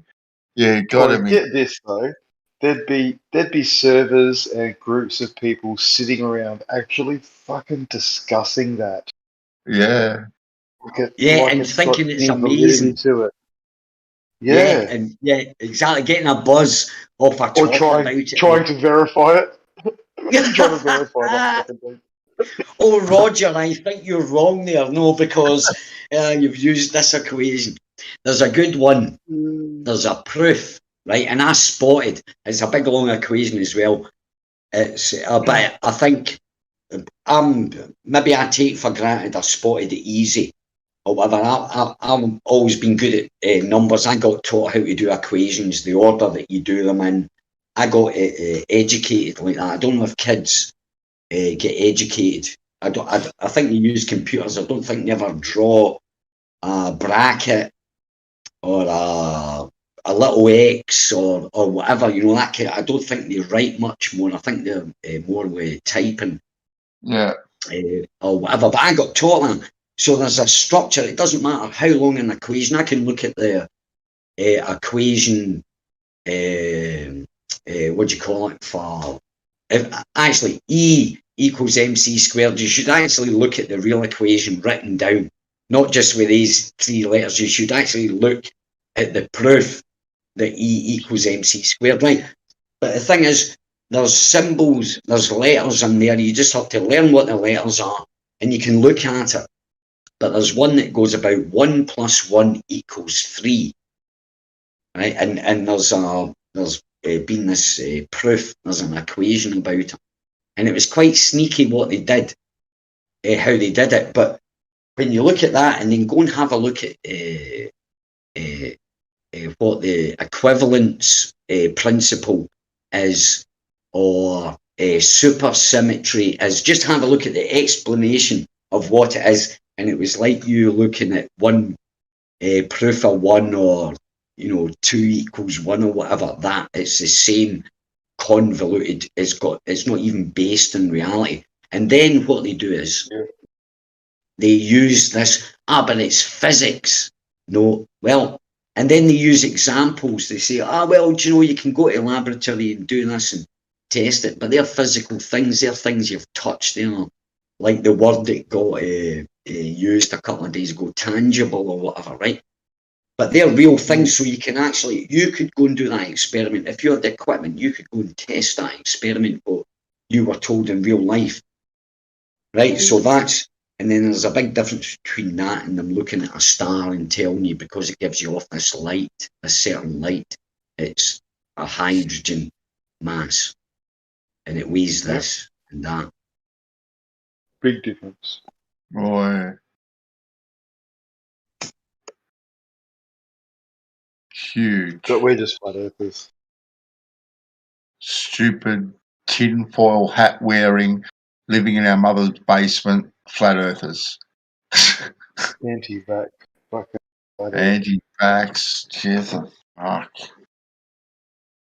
Yeah, and it used to get me like angry. Well, you know that band, so I actually said that. I remember one time I was just away, I was cooking, and we were talking or whatever, and I said, "Oh yeah, Ali's this and that," and oh, he's always polite, and you laughed because you've known me the longest, and I had to come on and say it, but I loved it when you laughed because it was totally, yeah, maybe I have, but I wasn't at the beginning. Maybe I've.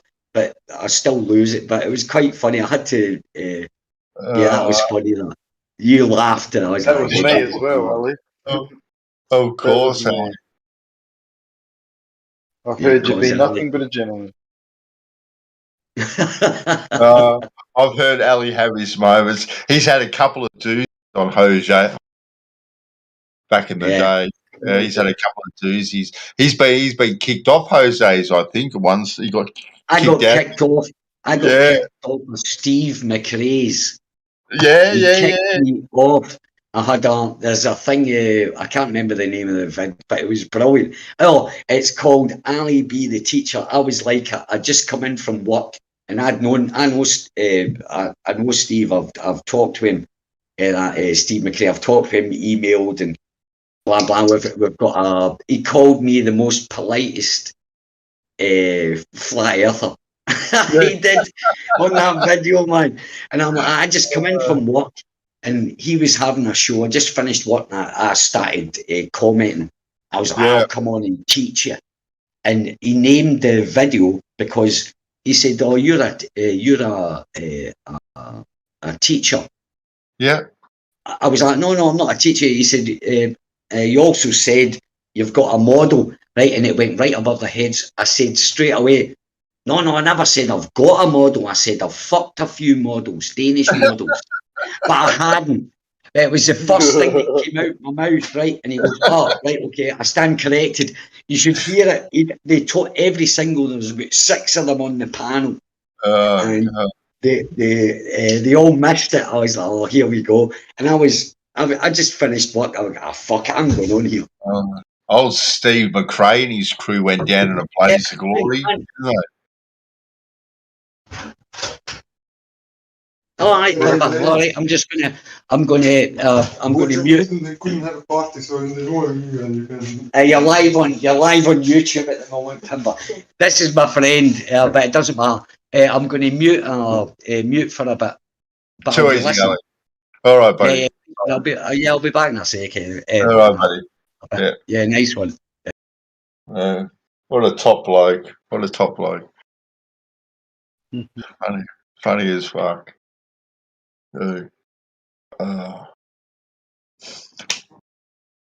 We scared off Button talking about the number one.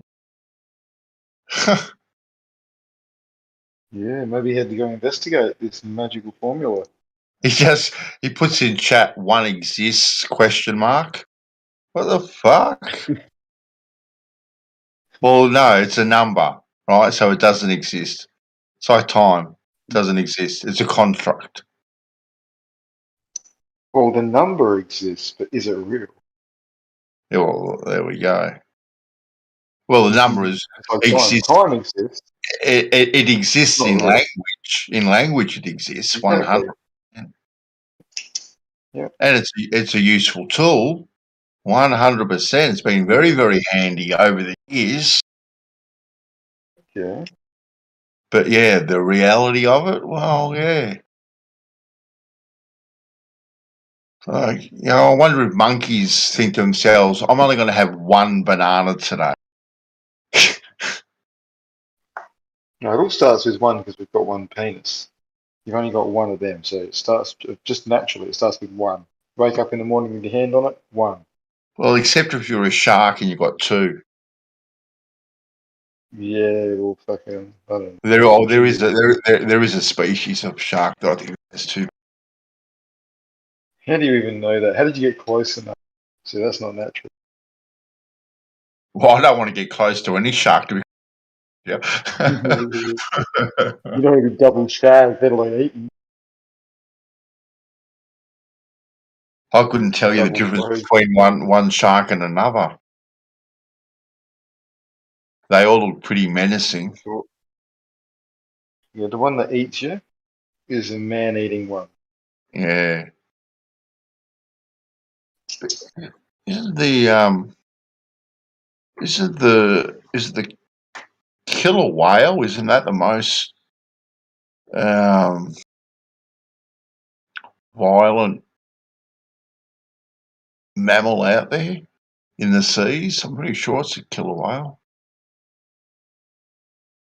Well, I mean, fucking some things are in the name, aren't they? So I imagine it's not some pleasant experience when you get on the wrong side of them. I like watching. They're the ones I think that beach themselves to get the seals. I think they're the ones. Could be wrong. That's pretty spectacular to see that actually. Doco ones have these ginormous things just launching themselves up on the beach to try and pluck the little cubs off the beach there. Yep. It's fucking amazing how they do those bubble spirals, you know, and yeah, schools of fish. yeah, to disorientate them. Yeah. And you see the aerial footage of that going on. Like, just from the surface on a boat, you wouldn't really think, you just see some bubbling water. But from the aerial view, it's that whole bloody golden ratio thing. The spiral. Yes, It's fucking amazing. Yeah. And the way they work in packs so perfectly too to get their prey. It's quite amazing. So, you know, there's intelligence right there. Yeah, I'll give David Attenborough some credit. He's been involved in some pretty eye-opening things based here on physically verifiable Earth. Oh, he's been the godfather as far as some of the techniques and whatnot they've used to film some of the stuff in nature. Shit, yeah. They shouldn't use him to talk about space shit though. That's bad. Yeah. Oh. Because that lends credibility to it, you know. Because when you see someone talking about elephants and shit like that, and you know it's all fucking verified. You know that elephants have so many babies a year, blah blah blah. And then he starts talking about a planet. Like, yeah, well, fucking. And it's spoken about with such authority too. It's such authority, Isn't it? like it's already fact. It's a fait accompli. We know this about it. We know that about it. You know, which it's good. It's good to wonder. You know what's up there and all that sort of stuff. But that's about all you can do. Like Ali said, you know, leaves in space, but you know he leaves the door open just to wonder about what's up there. He's come to no conclusion, I don't think, about what's up there. But you know, and you know whether it's whoever's got an idea about what's out there, it's just as valid as any of the theoretical scientists out there. Just as valid. Hi, I'm really. back. Back, so I've got a question for you. What do you think it is? Space. Yeah. Look, I definitely think there's something up there, right? I'm not a dome believer, Ali. I don't believe in a dome, you know, per se. Okay. You know, I do think there is a vast full of nothingness up there. I tend to think, and I only think this about the stars, because of that famous experiment, Star in a Jar. You know the one I'm talking about. You know the one I'm talking about? Yeah, I heard it. Yeah, I've seen that video. It was that's interesting. Yeah. So that lends me to think that the stars are some sort of frequency-based light above us. How it works, I don't know. But I like that. It seems to have a little bit of substance to it. But that would then, I suppose, lead to something along the lines of there have to be something up there other than just nothing for that to happen, because the sonar luminescence is done in a jar of water with a bubble in it, and they apply a frequency in it. And like I said, I'm not a dome believer. I'm not a water above, water below kind of guy. Yeah.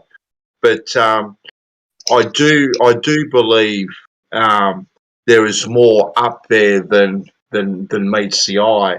Now, as far as what we've got, I don't think we've got the ability to get up there, to be quite honest with you, especially when you're talking about, when they talk about vacuums of space and all that sort of stuff, and anything that I've seen tends to be opposite of that. How can something push off nothing?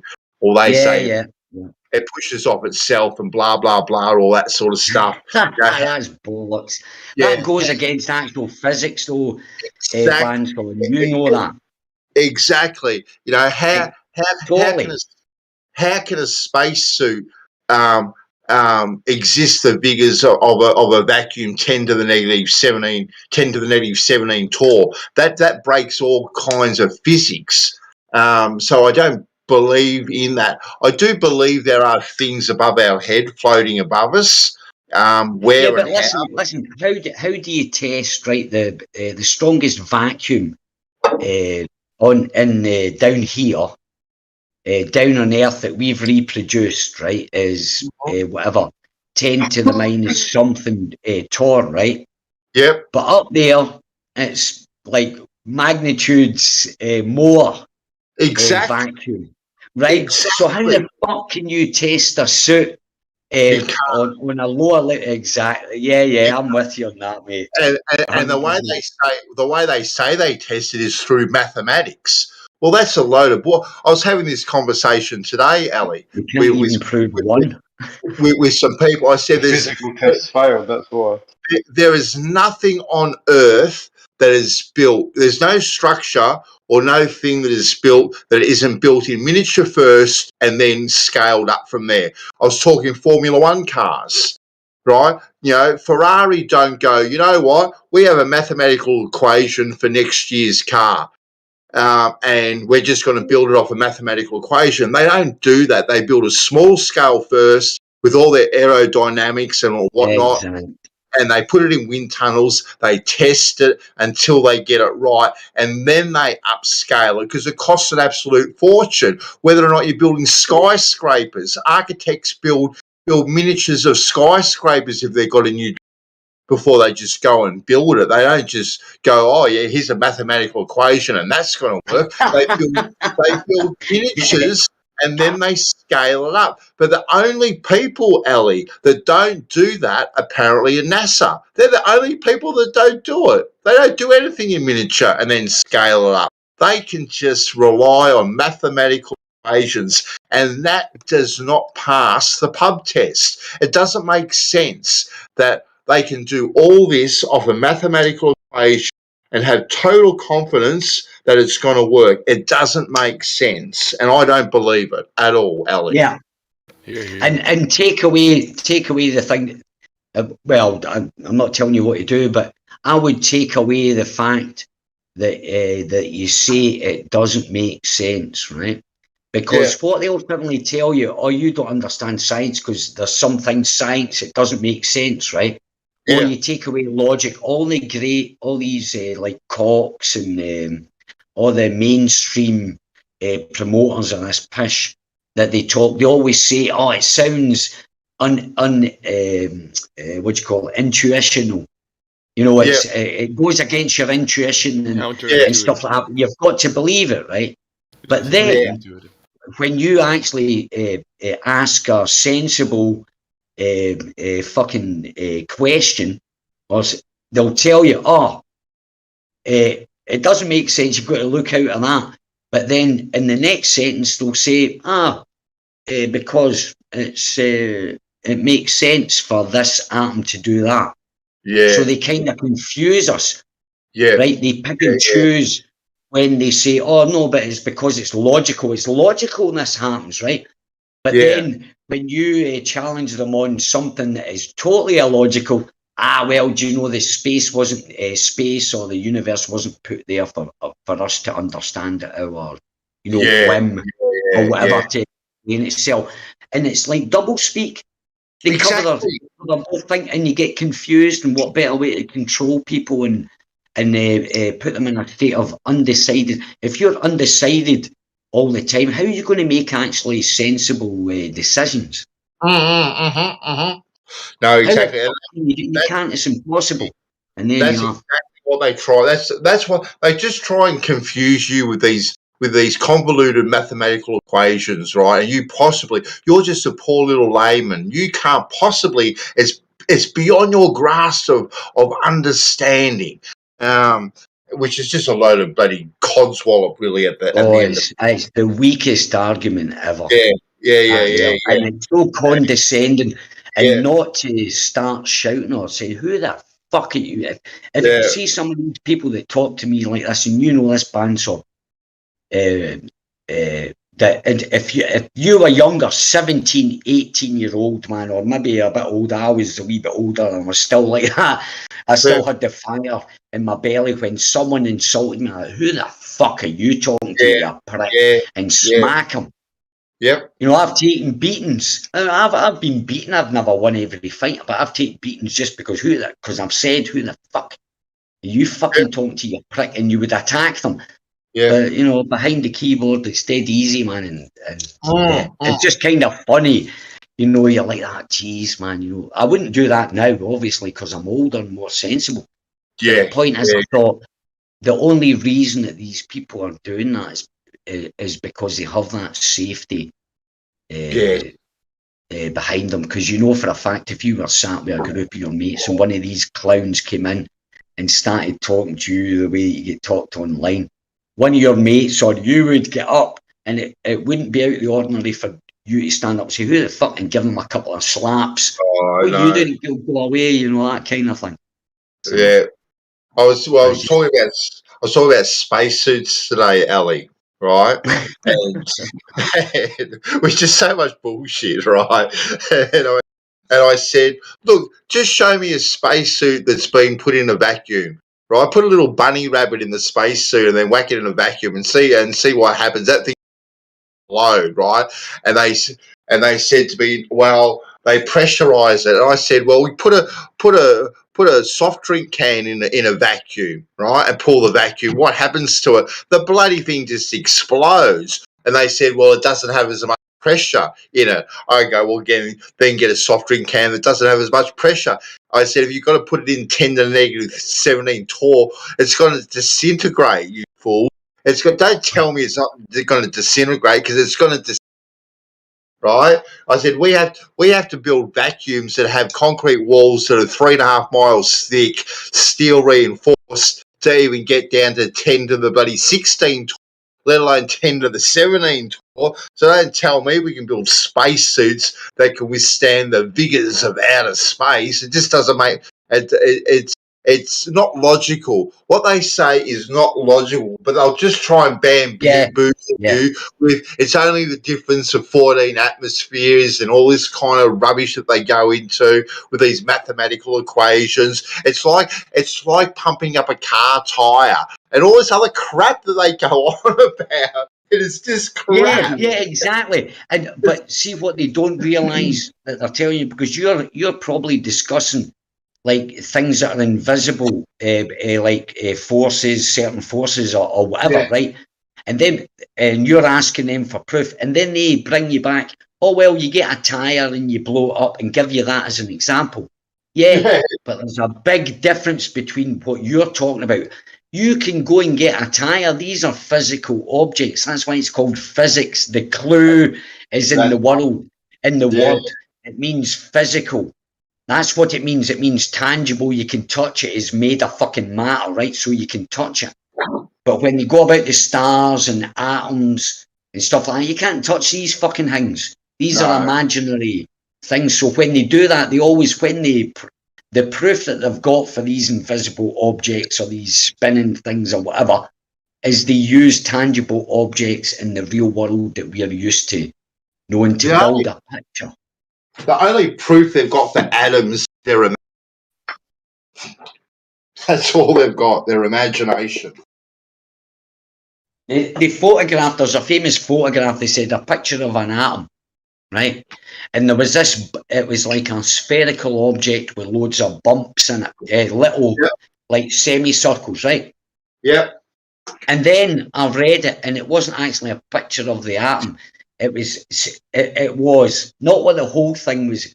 That wasn't the atom, but see the little spherical things that are attached to it. Atoms make up them. They didn't even say the things, they were atoms.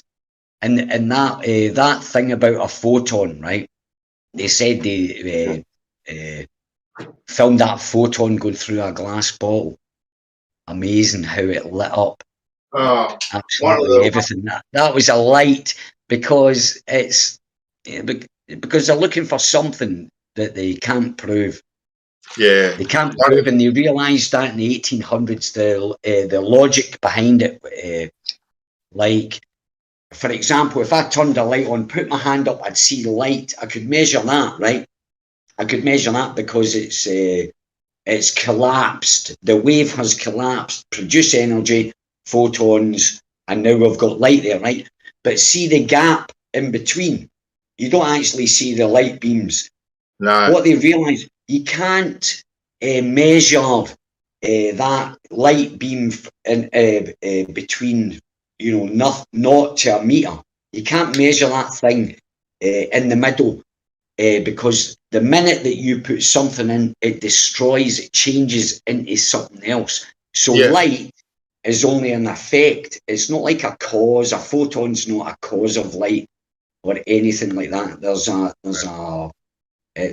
something that they say calls a photon, that it's invisible, and then but when a law of nature is, but when this invisible whatever light shines on something, it reacts with it, and the reaction is not the cause of it. If you know what I mean, the reaction is the colour, or you see a guitar, or you see a fan, or a computer, or whatever. You see objects, right? That's only a reaction. But they say it's photons. They've said, oh well, it's a photon going. You should look at the scientific explanation for pigment. If you know what pigment, look up what pigment is.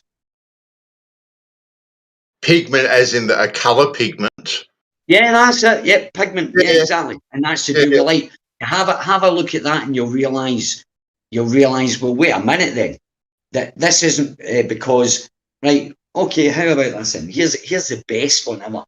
How do you see colour, right? If you've got a white light, you're shining a white light or whatever, and you shine it at an object, it's full of different colours, like a rock or a bit of granite. It's got all these different colours. Well, how did that happen? If you're shining a yellow light, and they all come up the way they explained it, because when someone came up with the theory of light, why this happened, they got the question. Well, how come there's different colours and stuff like that? And they would have had to explain what pigment is. And pigments are, if you want to learn about light, look into pigment. Most of these guys that talk about that guy, the rumpus knows that guy. Ask the rumpus. Not that I would encourage people to interact with him unless you just want to laugh or whatever, or prove a point. Just telling your mate, hey, by the way, I'm going to have a conversation with this guy. this is how it's going to go. Listen for this, and I'll be as polite as anything, but listen to this, and you'll predict what he does. He's so predictable. But ask him what pigment is, and listen to him. And laughing like one of these snobby dudes. I think he went to Cambridge. That was the school he went to, Cambridge. I don't know what. Yeah, he went there, I think. Rumpus, I give Rumpus a bit of credit. Very book smart when it comes to his mathematical equations. Like, I give him that, but the guy is as dumb as all fuck. Really, at the same time, yeah, he was book smart. Well said. That was perfect answer. Book smart. Exactly. Yeah, nice one. He was trying to tell me one day that the way I see the right is the light comes from behind me, right? Goes in front of me, hits the tree, bounces off the tree, and then bounces back in the eye again. That's how I see the tree. Yeah, different colour. Yeah, and I go, what? I said, so you're trying to tell me now that that the light is coming from behind me, right? Goes all the way to the horizon, bounces off that leaf, and then comes all the way back to my eye, and that's how I see the tree. I go, bullshit. I see the tree because it's lit up, right? That's what I think, right? I don't think the light is bouncing off a tree and into my eyeball, and that's how I see something. I just think I see something because it's illuminated. That's it. Yes, I like that word. Exactly. That's what I say. Light illuminates objects, but it reacts with the object as a constituent of the object that gets stimulated by the light, and it produces something that's totally different from the light source. A totally different character. So then I say, Rumpus, so what's the reflected light? And he goes, so what do you mean? I said, well, now that light, now you're telling me, Rumpus, that photon has matter, right? So it's actually it's a physical property now, right? So and I think it's one of Newton's laws, equal and opposite reactions too, right? So now if that light beam is coming from behind me, hits that leaf, bounces off that leaf, well, that leaf has to absorb some energy. Now that light has to come back at a slower speed. He goes, no, it doesn't. It comes back at exactly the same speed. And I go, well, that breaks all physics then, because if a photon is actual a matter, right, it has to abide by the same laws as all other matter. It has to lose energy. Exactly, it has to. Yeah, absolutely. Yeah, exactly. Yeah. Okay, it's just like throwing a tennis ball up against a brick wall. You throw it at 100 kilometers an hour, it's going to bounce back at 90 kilometers an hour. I said that's the way it has to, Rumpus. It can't do it. No, but light's different. Of course, it has to be different to make your world work, Rumpus. Of course, it has to be different. Well, how about this? This is a fact, right? I heard a conversation. It's good you talked about that. They were talking about the speed of light's constant. I think there was a few on. I can't remember. I'm not going to name any names, but there was a few on, right? And they said that light doesn't slow down, and people were quoting experiments and stuff like that. And I was like, what the fuck are you messing about for? This is what happens to light, and this is science according to them, right? Yes. When light goes through a piece of glass, in between, when it enters the glass and it actually goes slower. But, and this is their physics, this is why it's bullshit, man. Yeah. But they had to use this to explain it. Light does slow down when it goes into glass because they had to come up with an excuse for refraction. Well, light slows down, it bends, kind of thing. But what they say is, when the light is travelling through the bit of glass, it slows down. But the minute it exits the glass, it speeds up again. Exactly what you're talking about the transfer. How the fuck, where does that extra energy come from? You should hear the waffle. You should hear the waffle you get, man. You should hear it. Generate its own energy. How does that possibly even and that goes totally against the laws of physics. Yep, I know, and that's what I'm saying. And but it's like, and do you know what they'll say? or you don't understand light. Yeah. That's what these guys, these so-called experts, it's so funny. There's a guy that Right, boys. Have a good one. he's a therapist walking on shells or something like that, right? Apparently he's a fucking therapist. Yeah, He gives, right, and I'm listening to him and going, do you know why I wanted to challenge on? But I'll give you one reason why I believe that he got into neuro-linguistic programming, because he learned that and he uses that to talk to people. I've heard him. He uses it. He's like a chameleon. He's kind of moved him. But I guarantee you, the reason that he got into that is because he was a nerd. He was so unsuccessful for women. Because I'm telling you, because I know a bit about that subject, actually, how that spread. Through before it hit like the normal person or the conspiracy theorists. Before it came into there, it was in the hands of a group of young dudes that couldn't score chicks. Yeah. No. He's all about the psychology and psychoanalyzing people. Manipulating that. Yes. It's manipulating. Yeah, and that's the end goal. That's the end goal.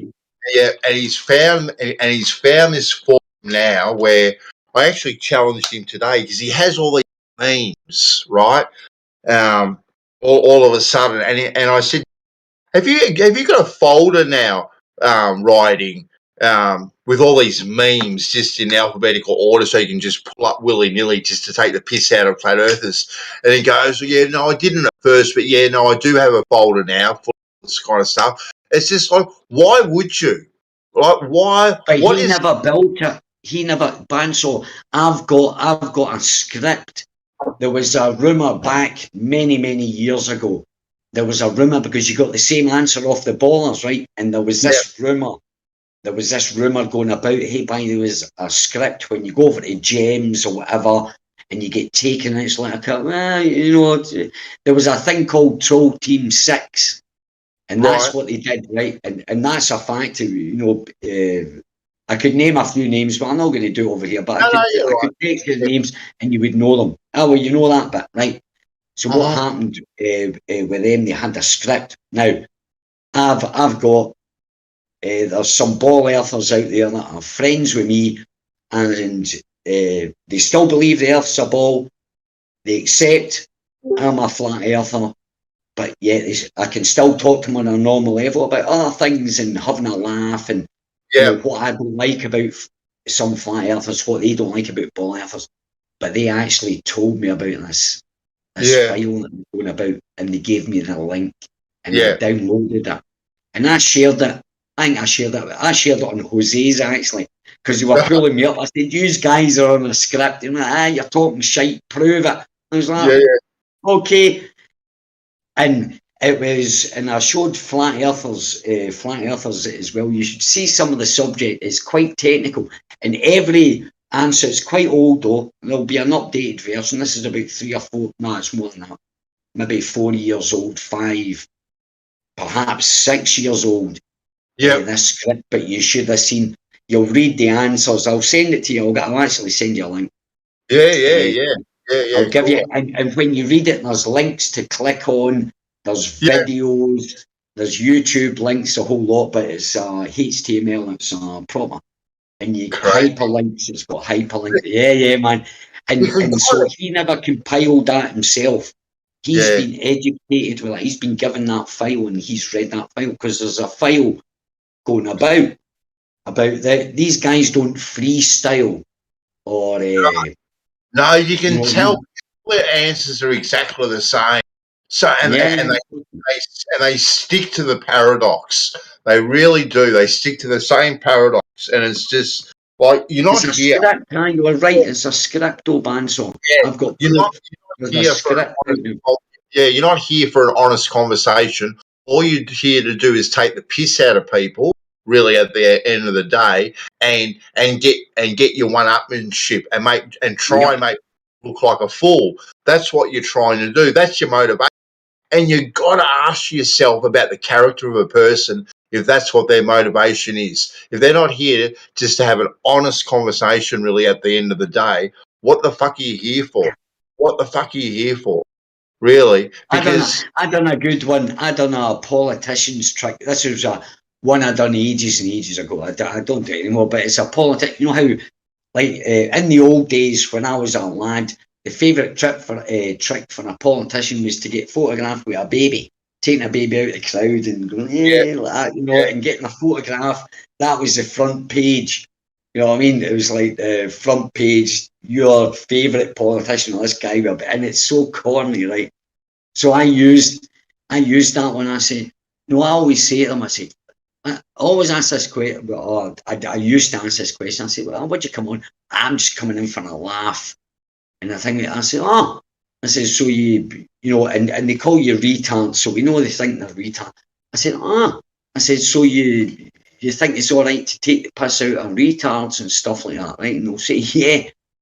And then I'll ask them, I said, is that the kind of morals you teach your child as well, your kids?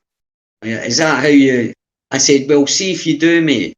That's why the world's in a fucked up state that it is, because exactly your attitude. And they might just be saying, I'm only here for the laugh, when they don't really want to tell you why they're there, if you know what I mean. Yeah, they're just saying that. But that's a great way to shoot the fuckers down, man, to find out whether they're, and there's not many of them that hasn't. Well, in fact, I don't know any of them. Yeah, it's insane. Who else has popped in? Oh, is that you, Nay? We've got someone else in here. Lise. I'll just mute for a bit. Hello? Hey, Lise. How you going, man? Well, how are you guys doing?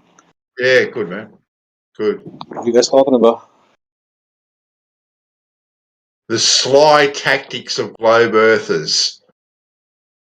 Are you both flat earthers? Everyone is a flat earther. Everyone is. I am. Yes. So what are the slight tactics of globers? Oh, we don't want to get into that. Okay. We like talking about you, not to you. Okay. So what do you got why for do you us? guys? No, I'll take that on then, Ban. Okay. So I'm only going to talk for 2 minutes. I was genuinely going to take it. You take it. I'll tell you about the dirty tactics. Like, right, I'll give you examples, right? And you know, I think it'd be hard pushed to. There's something I need to do which might make a bit of noise, but I'm definitely listening. All right. All right. Yeah, no worries. Just mute yourself or whatever. But anyway, what I would say, first of all, like they used to hunt you down, find out where you worked and phone your boss to get you sacked. You get your wife or your children threatened with rape. That's a fact. These two things. Oh, yeah, they didn't bother phoning my boss because my boss knew I was a flat earther, I'd be wasting time. And they knew it anyway, so I didn't give a fuck about that. And I wouldn't have given a fuck anyway, because I would have told them, yeah, I believe the earth is flat, and this is why. I wouldn't have got sacked, or, you know, they're dealing with normal people, man. They don't give a fuck. It doesn't matter what people believe. But anyway, so they phone up your work, threaten your kids, your wife with rape. They'll dox you. They doxed you. Or people, they chase people off the internet by phoning an organisation that a guy was certified for, and there was 3 people involved in that. 2 I know, the other one they keep quiet. And that's what I know, right? That's what I can say. But there's probably other people that have got other like nuances to that, and that's what I'm saying. I don't know many flat earthers that would phone up and their boss and do things like that. So yeah, that's some of the dirty tricks. It's still happening, so, Ali. White, who was that is fucked. Ali, let him respond, Banso. Sorry, let him respond. Yeah. No, Banso, go ahead. I was just commenting that. No, I'd rather hear your response to what I said. You asked a question. So my response to that is that is fucked up and dirty, you know? I think though it does happen both ways. I don't know for sure, but I have heard rumors of flat earthers doing the same thing the globe earthers, you know. But I would love to hear that. Honestly, I would love to. I would actually. I would love to hear that because I've been in flat Earth. Oh fucking hell! Near enough from the beginning, right? And I'm very critical. You know, I believe in things. I don't believe things because you've got to believe that because you're a flat earther. I'm individual, right? So I'm very critical. You know, I'm very protective about what flat earth, to me anyway, doesn't just stand for the shape of the earth and stuff like that. It's a way of thinking. It's that fucking cognitive. It's deeper than the shape of the earth. To me anyway, that's how I think, right? So I'm not biased because I've learned, right? You know, I know flat earthers that hate ball earthers, but they're biased because they deny certain things that are true, right? And the same on the other side. So I'm like in the middle, and I'm kind of right. Listen, no matter what, if it brings an emotion up, and a belief brings up emotion in me when I sort of want to shout at someone, I question that. You know, I go, well, why do I think that or whatever? So back to the point is, I don't think I've heard. I've experienced many. I'm very critical of both sides, man. I'm standing in the middle, but you know, I just happen to believe the earth. I agree with people that believe the earth is not a ball, spinning ball, traveling. I agree with people on that, but there's like loads I don't. So I would criticise that, but I've never. You might have heard rumours. I'd love to see proof. Or I'd love to talk to someone. That's a good idea. Find someone that can come and talk to me and tell me who did it, and then I could look into it. But up until now, I haven't, and I look in all directions, mate. I'm not arrogant enough to think I've got the hold on what reality is. And that's when I start from. So, and I think it's quite a good spot. That's an honest place to be. Yeah, well, he might be right as well. They might be right. It's a spinning ball going through space, going around the sun at an uneven orbit or whatever. Yeah. And forcing certain forces to give a reason why that happens, or the moon does it, or all these things. Yeah, you know, everything's circle, but when they show you pictures, it's in a circle, you know. It's elliptical circles, elliptics, not circles. But yeah. But yeah, no. But when you see it though, when you see it in pictures, all the pictures I got showed, if I seen that animation when I was younger, it was all the planets going round in perfect circles. Everything. Yeah. But then you learn actually what they're doing. Wait a minute, they're making this funny fucking shape, and you're like, well, wait a minute, what about gravity then? I thought gravity was inverse to the, you know, that whatever it was, right? Well, that doesn't work. You know, you just have to look at that, and then, but they've got an explanation. You bring in fucking orbital mechanics and Kepler's law that are fucking, even though it's not going in a straight line, it'll cover the same distance at the same time. But for that to happen in a circle, it would have to speed up and then slow down along the straight and then speed up to get around that. And then you've got to talk, well, if you speed up going round a corner, the force that makes you want to fly away from the centre of that, whatever the circle or the radius, it gets harder, right? It gets stronger. So what we're talking about, going against physics, where does the extra energy come from? How does gravity decide, all right, I need to be a bit stronger for this bit? A bit more here and a bit less there. Yeah. Yeah, because you think, right, if you had a ball and a bit of string and then you flung it straight or whatever, right, there would never be any opposite force because you let it go, right? So there'd only be one force. That force would be travelling away from you. right? Yeah. Now, to stop that travelling away from you, you would have to exert a stronger force than the force that sent it away. Yeah. So when that circle, and that's what I'm saying about the even in a perfect circle, its gravity is adjusting all the time because the force is going in a different direction because the object wants to go straight. So there's always that straightforward force. Well, not only that, you know, we're told gravity makes perfect spheres, but apparently we're not a perfect sphere or an oblate spheroid, right? So gravity has to be more down the bottom than it does in the center and up the top. So yeah, so but that's because it spins though, bandwidth. Apparently. Well, there you go. But if you think about something spinning, right, what you've got to think of this in.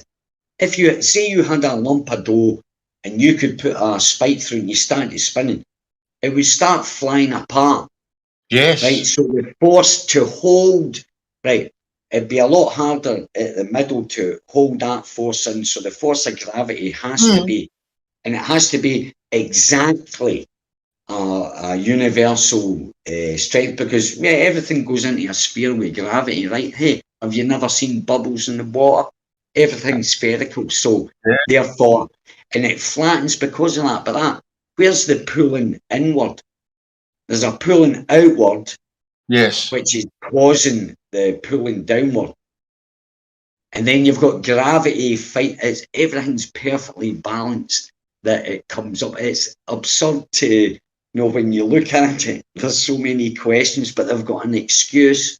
They've had 500 years to explain, and they've got an excuse for every single question that we could possibly ask. Yeah, but I mean, why don't you guys have excuses for questions? You know, the idea of the Earth being flat has been around thousands of years longer than the idea of the Earth being a sphere. Yeah, but right, okay, ask me a question about it and tell me if it's an excuse. Ask me something about that, so and then I'm going to come up with an excuse rather than a rational answer.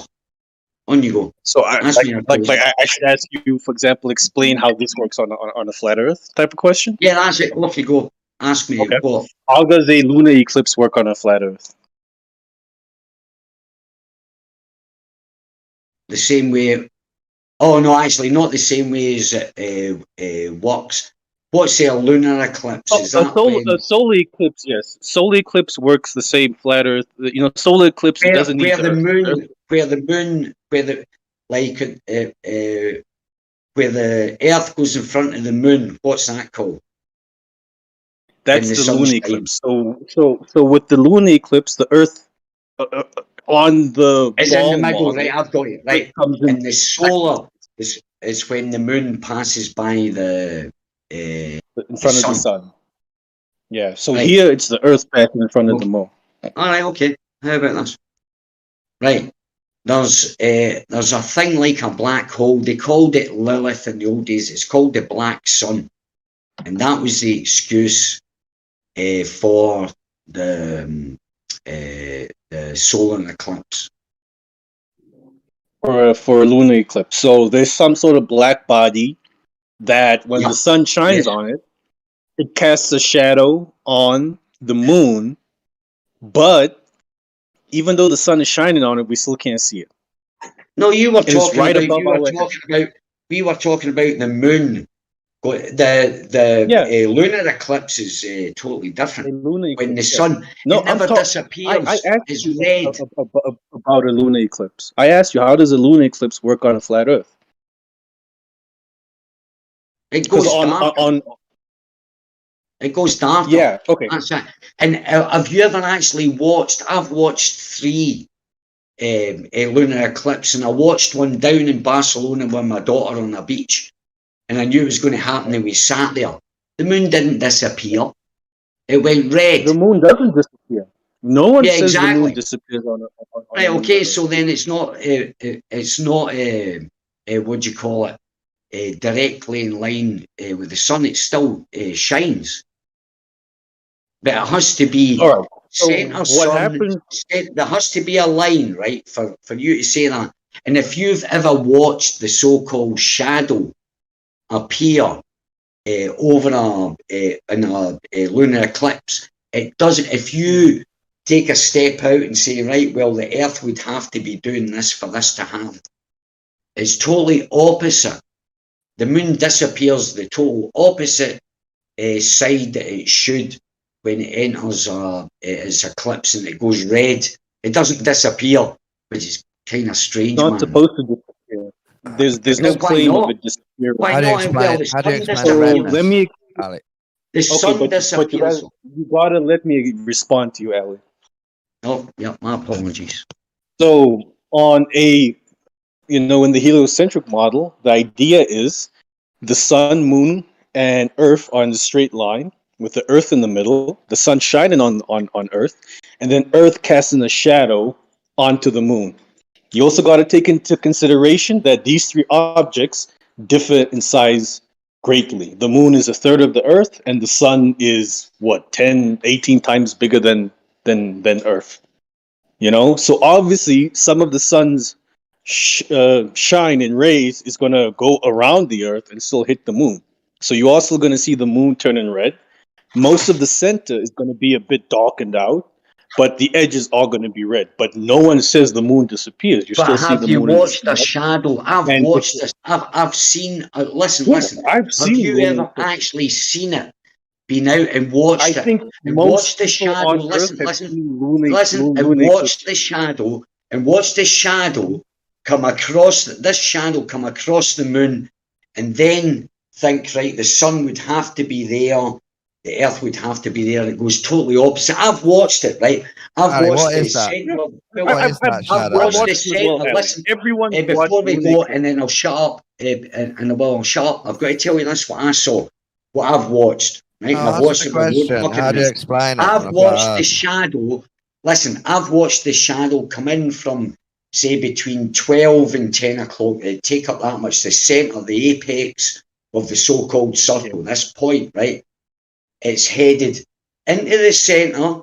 It's kept going into the centre. Imagine this line, and then what it does, it goes back out the same side as it came back in. That it came in. Now, if it was it changes direction, right? If anybody, I've watched it 3 times. I've watched it on beaches. I've watched it in London. I've watched it in Barcelona, and I've watched it in Denmark. I believe you that you watched it. How do you explain that shadow and the redness on a flat Earth? Yeah, that was the original question, Ali. And instead of answering it, you've defaulted to what most flat earthers do, which is all right. Okay, right. I'll stop then. Right. Okay. Thanks, Don, for clarifying what the question was. Well, I'll answer that. That's what happens. Okay. There's a phenomena there happening, but you can't explain it. If any of you guys had watched a lunar eclipse, actually experienced it and thought about, well, that's weird how the sun, or the so-called shadow that you're going to get, which it doesn't totally darken out, and I know about, it sprays out, and that's why it doesn't, right? But I've watched the shadow and it comes in, it goes out the same side as it came in. It heads off in a totally different fucking direction than you would. It doesn't go straight across the moon. And it's like that. I'm not sure what it is you're trying to explain right now, Al. But what I would say is, just download, what's that space program, Stellarium or whatever, and you can see what the different phases, the shadow phases are that you would expect during an eclipse, and then you can use that prediction and just find out when are we going to have a lunar eclipse next in your neck of the woods, and you just compare. That's what you can do for yourself. Have you ever seen Stellarium, right? The good thing about Stellarium, you can actually fuck off. You can actually program in. You can actually go and stand on the sun and watch the moon. You do a lot of things. Yeah, you can. But, well, this is how I'm going to tell you. Well, yes, I know. Now, how do I know that? A load of people don't know that, right? But you know that because you've used it. But I know that. So I've sat on the sun.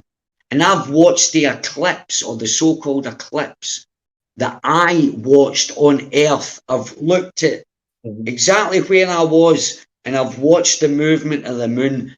and loads of phenomena with when you see the moon in the sky during the day and the sun's in a totally different fucking spot, right?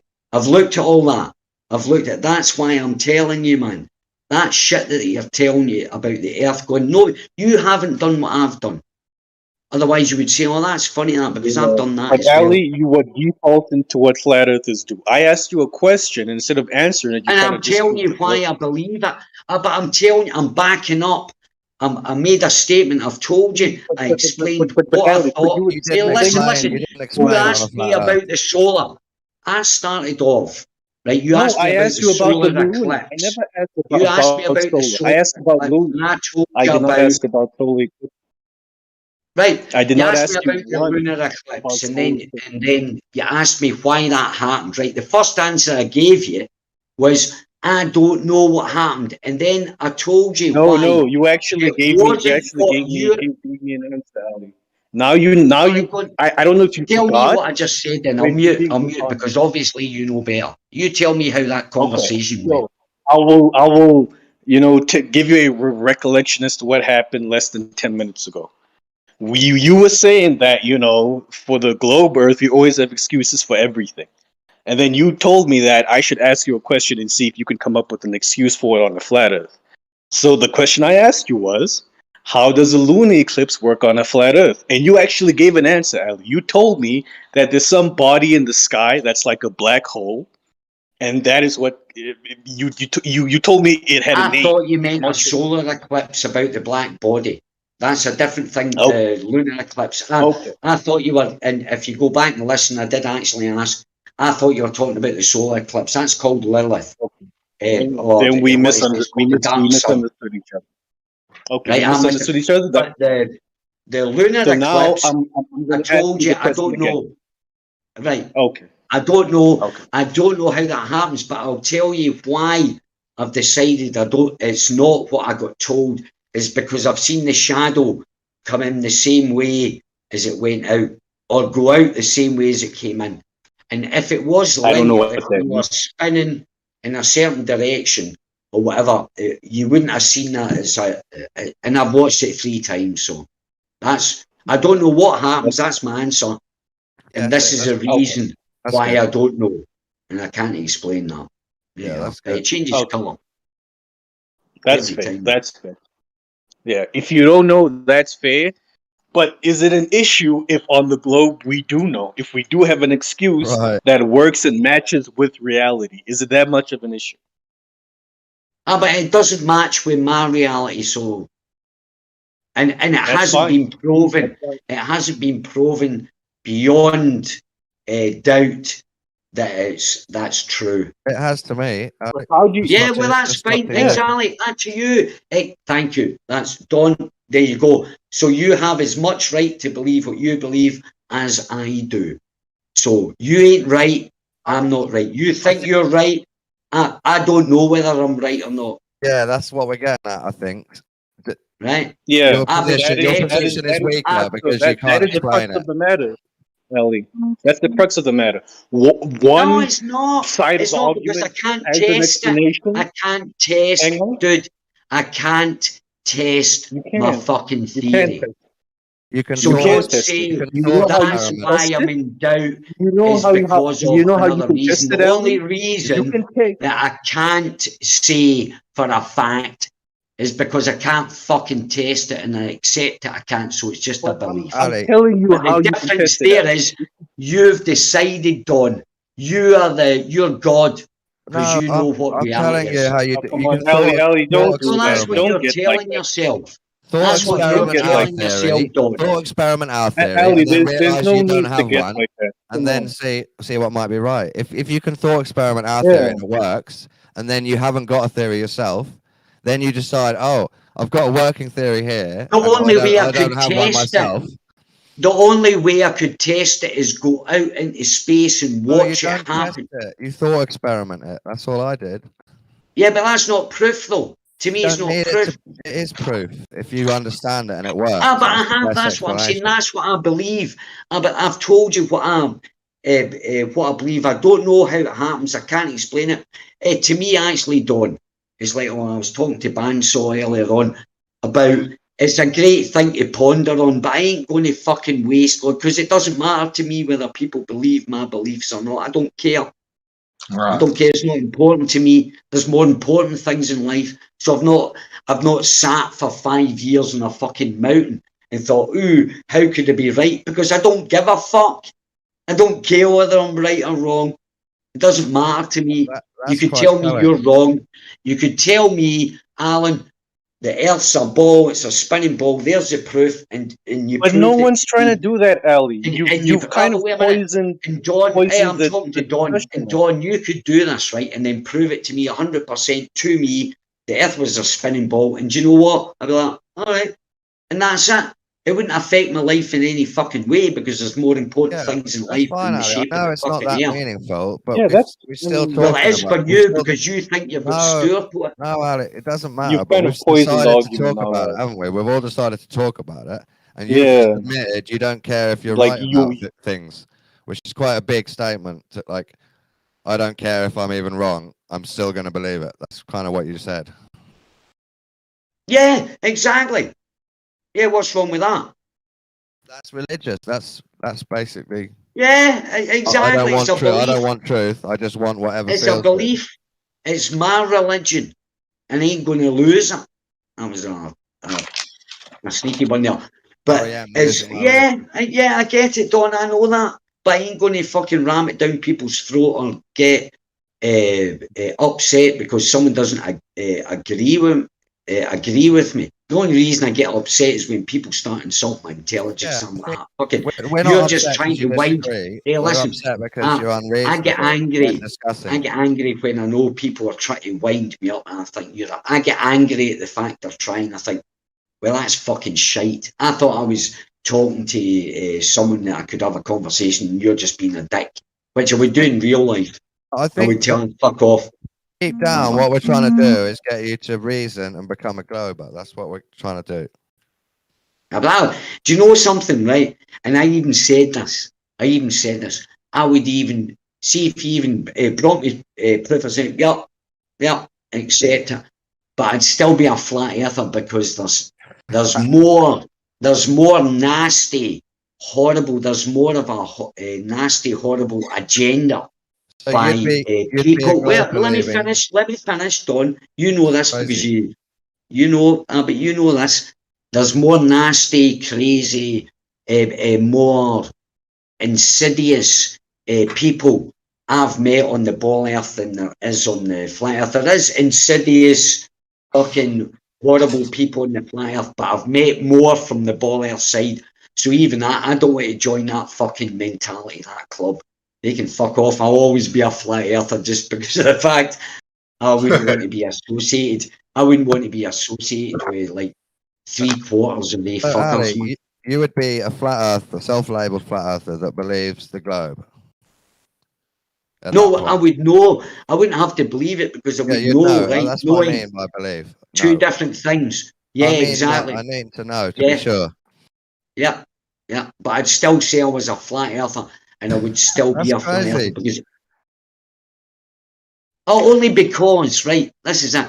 Because when I say I'm a flat earther, right, the only thing you think about me is he believes the earth's flat. To me, there's a bigger philosophy I think behind.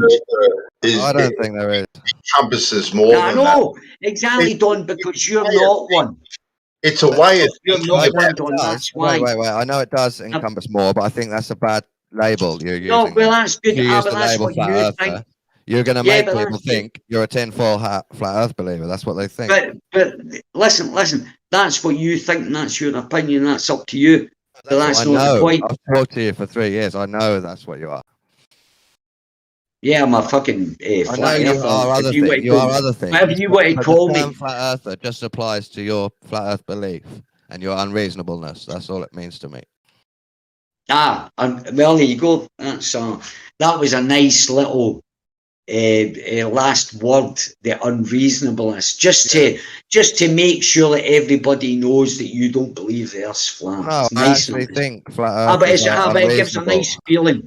But Don, it gives yourself a nice feeling doing that, and it kind of just in case, folk got the wrong idea No, because you were I think, talking. Ali, I mean it. I think you are unreasonable. That's why you become a flat earther. Yeah, but just based on your beliefs. Well, what happened to the nice conversation we were having? Like, why is it so personal between you two? Maybe it's my fault. Oh no, it's good. I like talking to Don. By the way, I've been Don for years. This is fine. I'm not bothered. We're just going back and forward to me anyway. Like, it might but I mean, sound a bit if you worse guys do from the this, outside. it's impossible for anyone else to like get into the conversation. Yeah, Like, off you go then. the rest Speak of us to got Don. to listen to Go back and forth. for at least jump in, man. I think Yeah, sorry. all that happened is I joined in, so Ali got a bit more defensive, and that's what happened to the conversation. I'll try to chill out. You gotta realize sometimes Lee says history between people, and they'll go back and forth at times with quite a bit of passion. But jump in, man, jump in. Say what you want to say. Okay, I understand. If they have history, it does make sense. But yeah, I even forgot what it is I wanted to say now. I was just trying to take it back to the original topic of conversation, which was Do you have what is it? No, Yeah, I think originally, at least you dumb Ali to question. That's Can you where explain this on a flat earth? That's where I come in. Yeah, so he wasn't able to explain it. But even before that, there was a statement I made. Yes, I remember now. Because you guys brought up the whole we have excuses for everything. Yes. Because we've had the last 500 years to come up with these excuses. But my original question was, how come the flat earth, that's been around for thousands of years, the idea of the earth being flat was around thousands of years before anyone thought earth could be a ball. You guys have had all of this time. And the evidence for the earth, positive evidence for the earth being flat beyond it looks flat, is almost non-existent. Well, no, I would disagree a little bit there with that. So you have positive evidence? No. I disagree with the all the time and all that sort of stuff. Back in the day, when and who knows when the globe first came into existence. Let's say it was 500 years ago. I don't know when it came into existence, but let's just say 500 years ago, right? Now, back in the day, they didn't have super duper zoom telescopes or anything like that. So you're just using your basic observations, right? And when you're looking at things, okay, say like a basic sunset or a boat that looks like it's going over the horizon, these things can appear, right, at first that there is something more out there, and there may be a curve out there, or there is a horizon, or and all kind of what sort of shape do we live in, right? And these sort of theories weren't really back then be able to be put under the microscope, right? As much as what they are now, right? So now we can put things under the microscope a little bit more, and things seem to have conflicting evidence to them as well. When you can see too far, where you have for the classic line, the P900, and you can bring ships back in to view, and these sorts of things. So I don't think to say that you've had 500 years to do this and do that is really quite an accurate representation of probably what is happened with the history of the globe. Why not, though? Because you got to understand that flat earthers and globe earthers live on the same planet, and we've all been exposed to the same type of technologies. So 500 years ago, when Copernicus and Kepler were using their telescopes to come up with heliocentric models, why weren't the flat earthers using these same telescopes to come up with flat earth models? Right. It seems once the heliocentric, even once the geocentric, once Ptolemy's geocentric model became a thing, everyone gave up on flat Earth. Nobody tried to keep it alive. I don't know, but I know my grandmother, right, who lived to be 102, was taught about flat Earth at school, right? She told me this, right, and it wasn't until her early 20s that the whole globe thing actually became a thing with her. So this is in recent history, right? It's recent. Yeah, fairly kind of recent. So wait, what's recent? What exactly is recent? Well, like I said, my grandmother was actually flat Earth, right? She was taught in flat Earth. Yeah. Not all schools are fully teaching heliocentricity, even like 200 or 100 years ago. Yeah. Now, my grandmother did go to a little country school and stuff, but definitely that. Yeah. And it wasn't until her 20s where the whole globe, Earth, even became a thing. Now you have an education that is written, right, and the curriculum is governed by governments, right? So these are the things that are taught and not really challenged. They're just taken as a fait accompli and not really challenged. Okay, this is news to me. That, well, I guess it depends when your grandmother was still in grade school. I told you, I'm guessing 100 years from now. Not just her, but that's just one example. And then he mentioned all the government and how. Okay, but I mean, Don, it seems you agree with the idea that 100 years ago there were still schools that taught a flat Earth. Is that true? In a country school, the church part of it would have taught a flat Earth, and the main education part wouldn't have really cared about geography. There we go. Most Sunday schools didn't teach really anything apart from the Bible. Yeah. And the flat Earth is not intrinsic to any statement in the Bible. Yeah. But it was just assumed. I believe Hansel's granny just assumed from her elders that Earth was flat, and it wasn't taught otherwise in school. Exactly right. Right. So it wasn't necessarily taught in school. It was just a belief she had. Well, the other problem we got is Bansal's granny was a woman, probably at school in what, the 1930s? No, the 1920s. I rest my case. Don't you be knocking my grandmother. She was a beautiful. I'm not. I would not even dream to do so. And but like the I said, curriculum that was taught to women and the curriculum that was taught to men in that period of time was very fucking different. Yeah, and like I'm saying, I have first-hand that she believed in the flat Earth, right? So I wasn't the only one in the family. I wasn't the black sheep.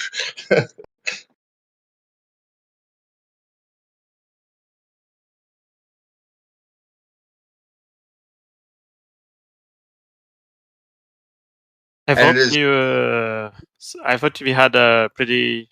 I'm not sure how it was in Australia, but at least here in the Nordic countries, we had a curriculum for public school for quite a while. I'm not sure what they taught about, like the shape of the Earth, but I wouldn't know how they taught physics. Yeah, because as far as I know, like schools here in America, they were teaching people the Earth was a globe. You know, I mean, I've seen school curricula from the 1920s and 1910s, like the university I went to, Cornell, which was created in the 1800s. They've always taught that Earth is a globe. Yeah, you know, so this is news to me. But at least you look at what someone who was going to a preparatory school in the 1910s, 1920s as a woman, and what she was taught. You know, it was unusual for women to go to university at that time. It was unusual to have any form of geographic or engineering sort of curriculum as part of their course. They were taught to be good little women who would go home and cook their husband's lunch. You're right. Yeah, they would have been taught at home, economics, knitting, stuff. Yeah, you're right. So you're foolish. You're saying that they were kept in the dark about the big blue spitting testicle. No, I'm just saying that they had a different education to a man at that time. And kept in the dark. They were told exactly what they needed to know to be a good wife, a good little wife who would go home, bear kids, and look after the household. Oh, the good old days. Yeah, he's right. He's right, though. I think that was universal. Most women weren't taught, STEM classes. They weren't taught the hard sciences. The most they would be taught is a bit of medicine so that they could become nurses during wartime. But I would say that's about it. I believe at least from the middle age, like at least around from 500 to year 1000, maybe year 1000, pretty much all academia knew that the Earth was a globe. There was no contention there. Like everybody, when you see all scientists talking about observations, I'm not saying every single one. There could be one or another religious fanatic who wanted to hold on to some other shape, but pretty much everybody knew that the Earth was a globe. And they didn't have to test for the Earth being a globe. They just tried to find out how big is it exactly, what is like the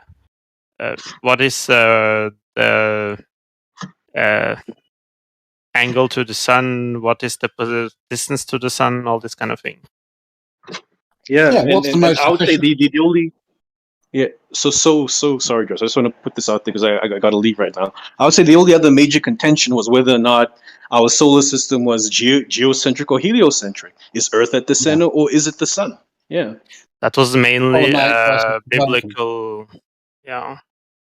Well, no, it wasn't even biblical. I mean, that you can point to Ptolemy in sort of 2nd century AD, and that's where we get the origins. Well, not the origins, but that's where we get good documentation on the postulation that it's a geocentric solar system. Yeah. Okay. I think I was mixing that with the flat Earth itself. But Ptolemy, I looked up an evidence from Jin, and he said there was a post from the first sextant, which was from 932 AD, which was an Arabic astrolabe and not a sextant. It wasn't. Yeah, that's true. It wasn't exactly a sextant. I told him that. Like, it wasn't the sextant that we use on a ship. It was a different type. It could measure angles in the sky, but that was where the similarities stop, I think.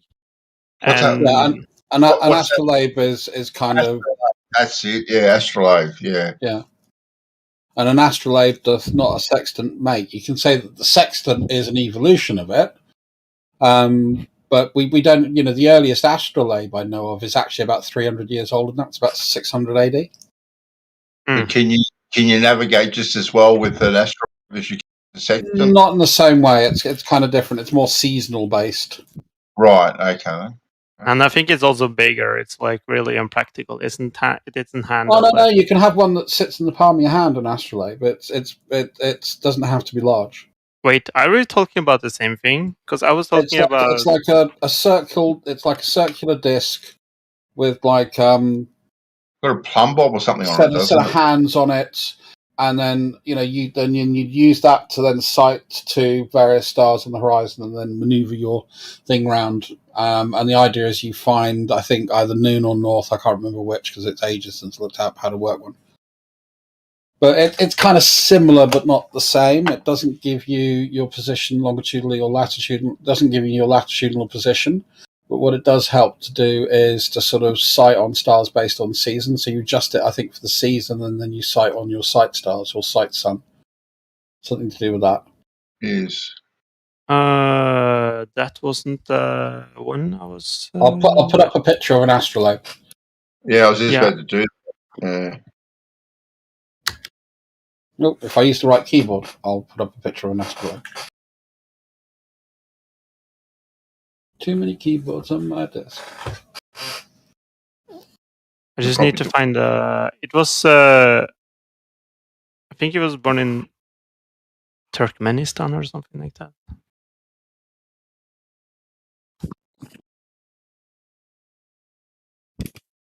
So this is kind of what a traditional one looks like.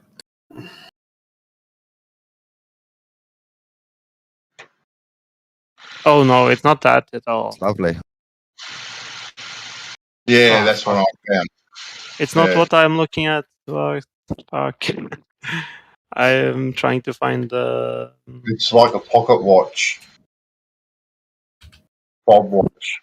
See, if I'd said that, that would have been a much better way of explaining it. It's a golden compass, basically, isn't it?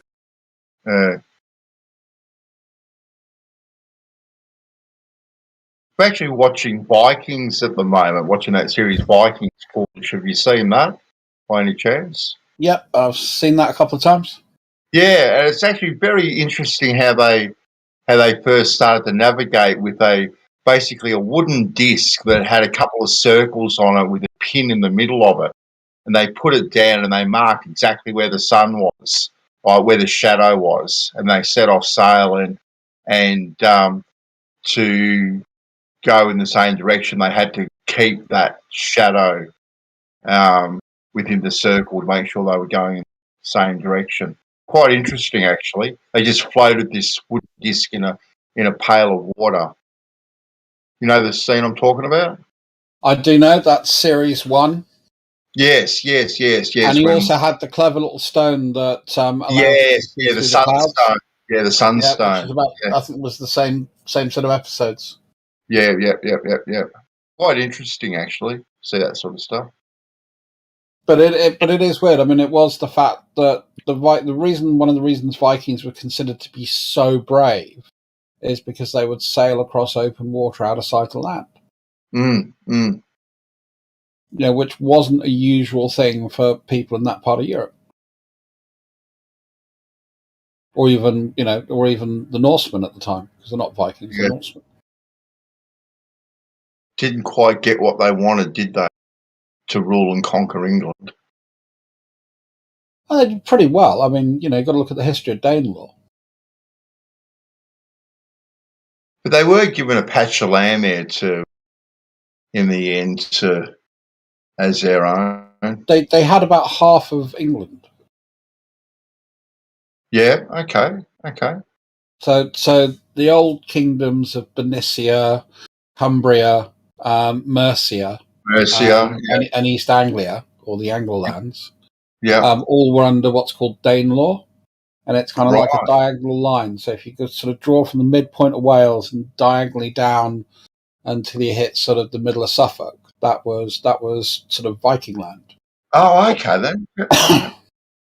And then the little bit at the bottom, sort of from Birmingham down, that was kind of the sort of under the Saxon. Well, it wasn't even English people; they were Saxon. Yeah. They got part of Scotland as well, Druce. They got the West Coast. You had the Kingdom of Dalriada. It was the king. The king got sick and tired, and he made a deal. He says, "Okay, if you stop plundering the East Coast, like down there, because it was the closest, you can have the West Coast." I actually lived about 6-7 miles away from where they apparently sailed into the river Leven.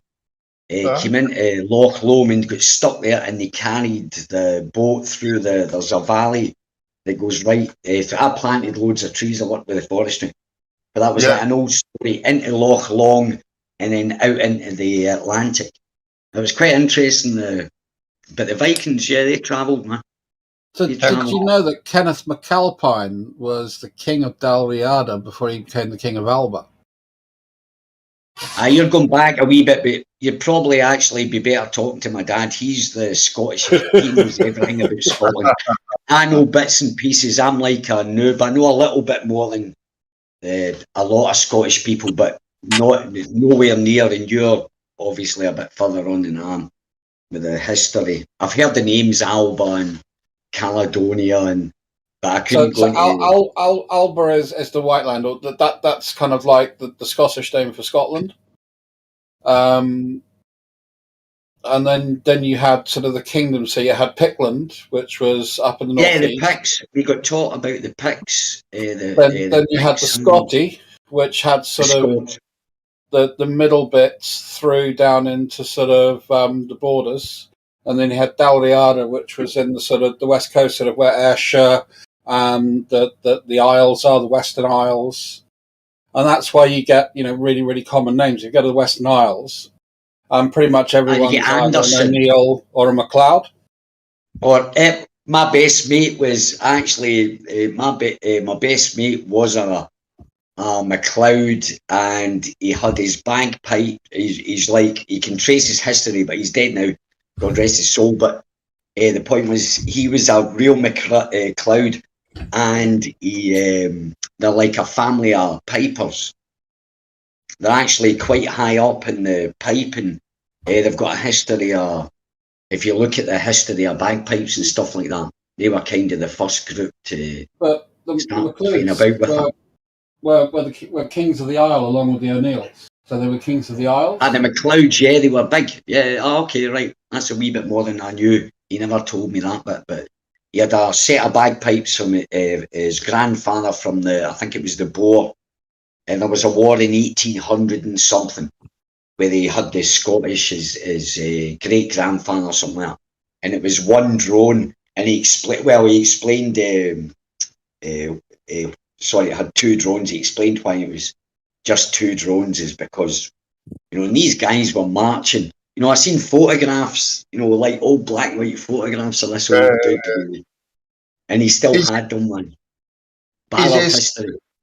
Is there still a strong heritage with the Vikings in parts of England and Scotland, or has it kind of been forgotten?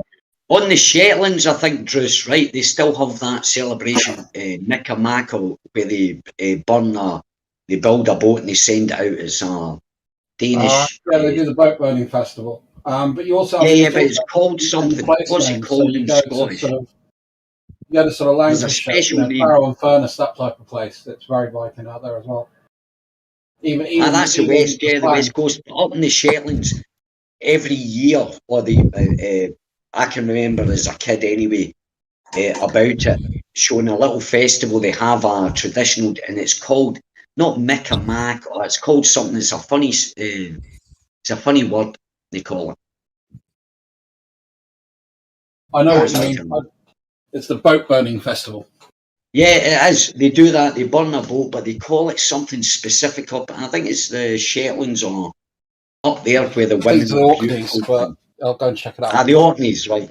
Yeah, always get the two confused. I hated geography at school as well. Considering what you do, that's a funny thing.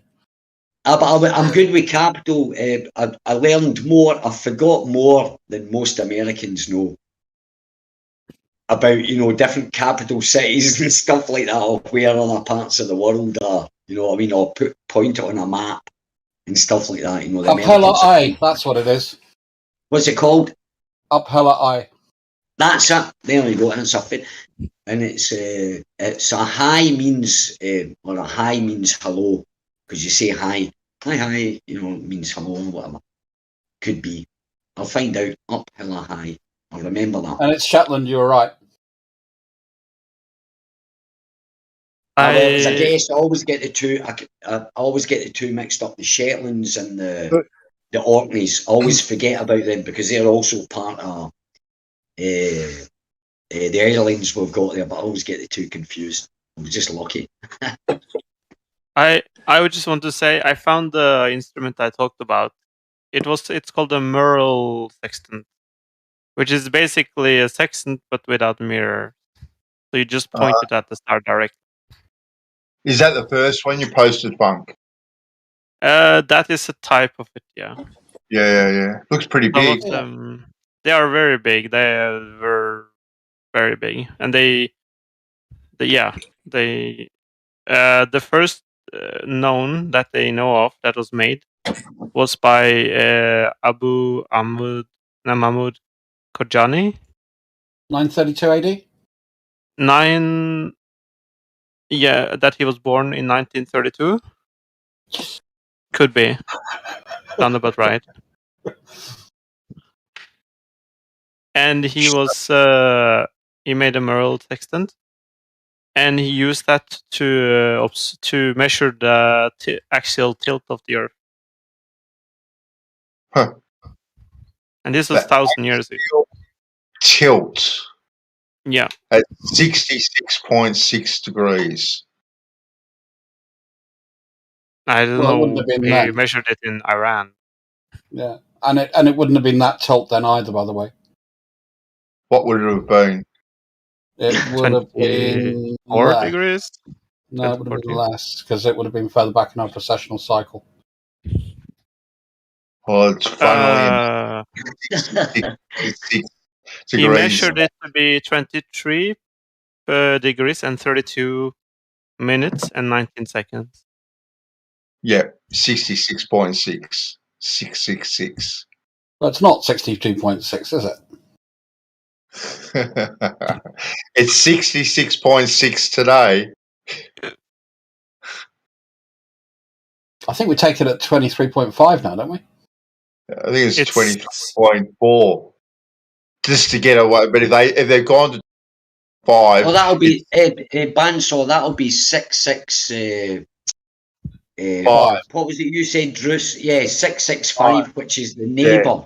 That's the neighbour of the beast, not Yeah, the number. Well, actually, the problem is 666. That's his next door neighbour. 666 isn't the number of the beast, by the way. That's we know what that is. Yeah, that's a really bad fucking translation, which is why I hate. Yeah, but it doesn't matter. I wasn't being religious. I was being funny. It was a fucking joke. Trustees stressed out. That's what I was talking about, Banso. They get so stressed out. If you think this is stressed out, Ali. I love saying 66.6 just to trick people. But I have to say, Druce, and I meant to say that the last time I told you, Druce is, and I'll make a statement, Druce is the most improved ball earther. The most improved. I have to say, I think he's the only ball earther that I can honestly say that has actually made an effort to hold back the insults and stuff like that. And you can actually have a conversation with him now. So, yeah, Trust is so close to being a flat earther, it's not even funny. I still don't want him in the club, man. It's a specific club. No way, man.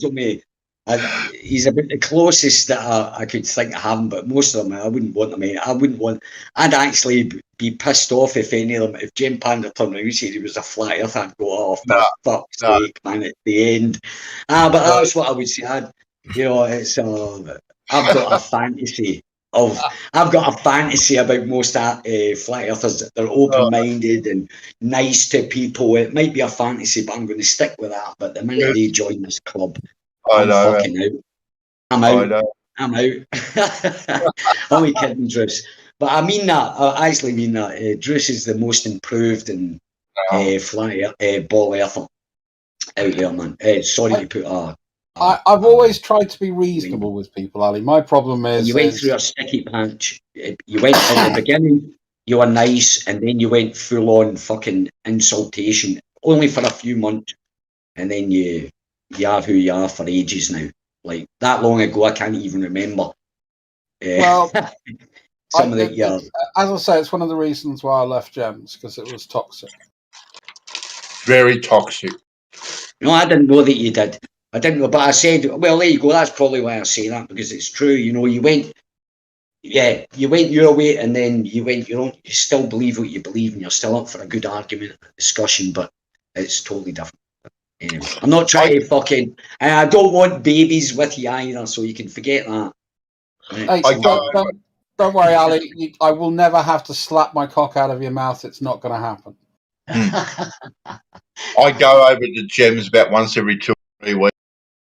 Druss, and for about 5 minutes, and once I've had my 5-minute fill, I kind of realise why I don't go back there anymore.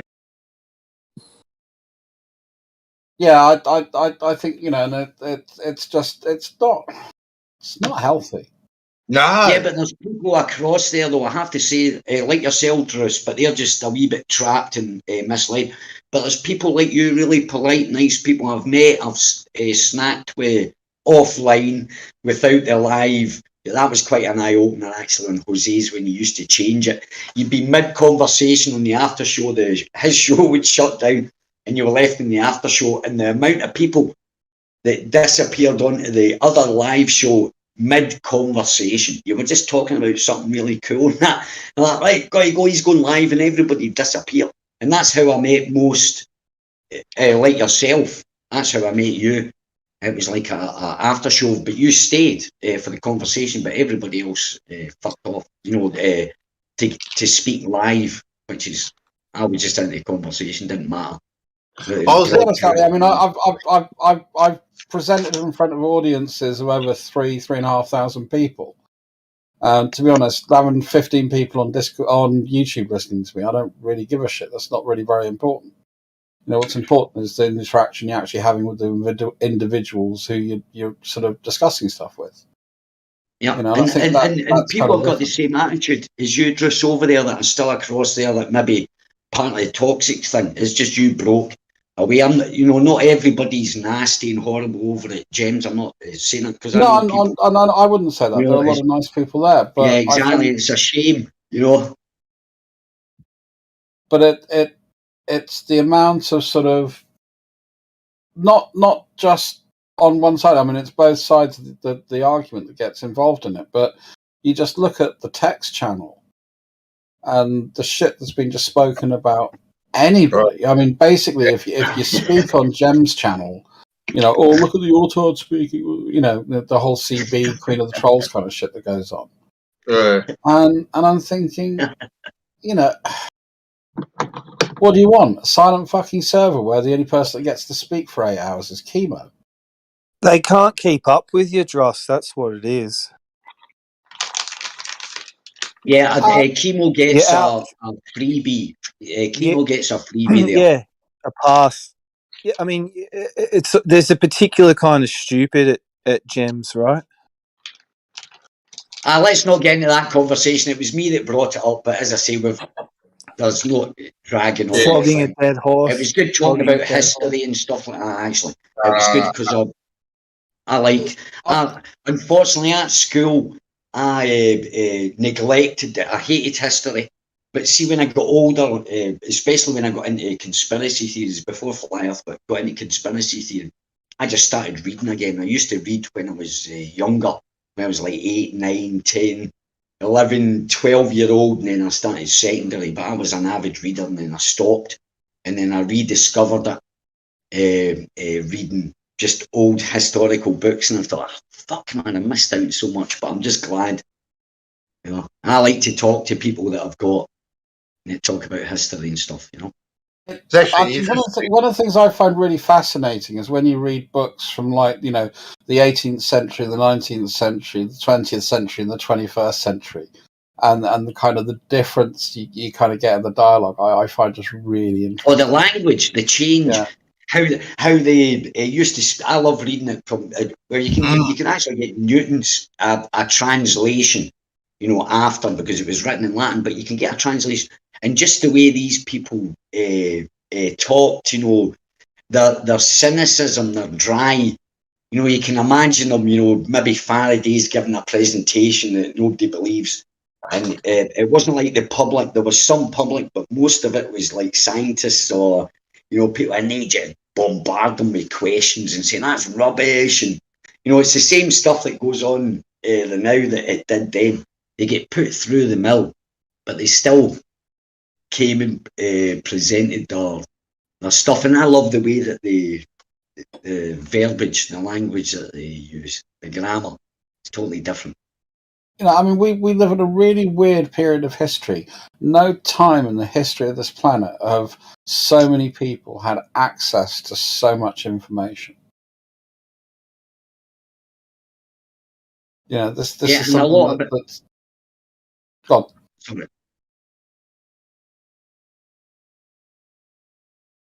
Yeah, some of it, a lot of it's a load of like rubbish, but it's, I don't know. Is it a good? Do you think it's a good thing, Druss, that people have this access to all this information or not?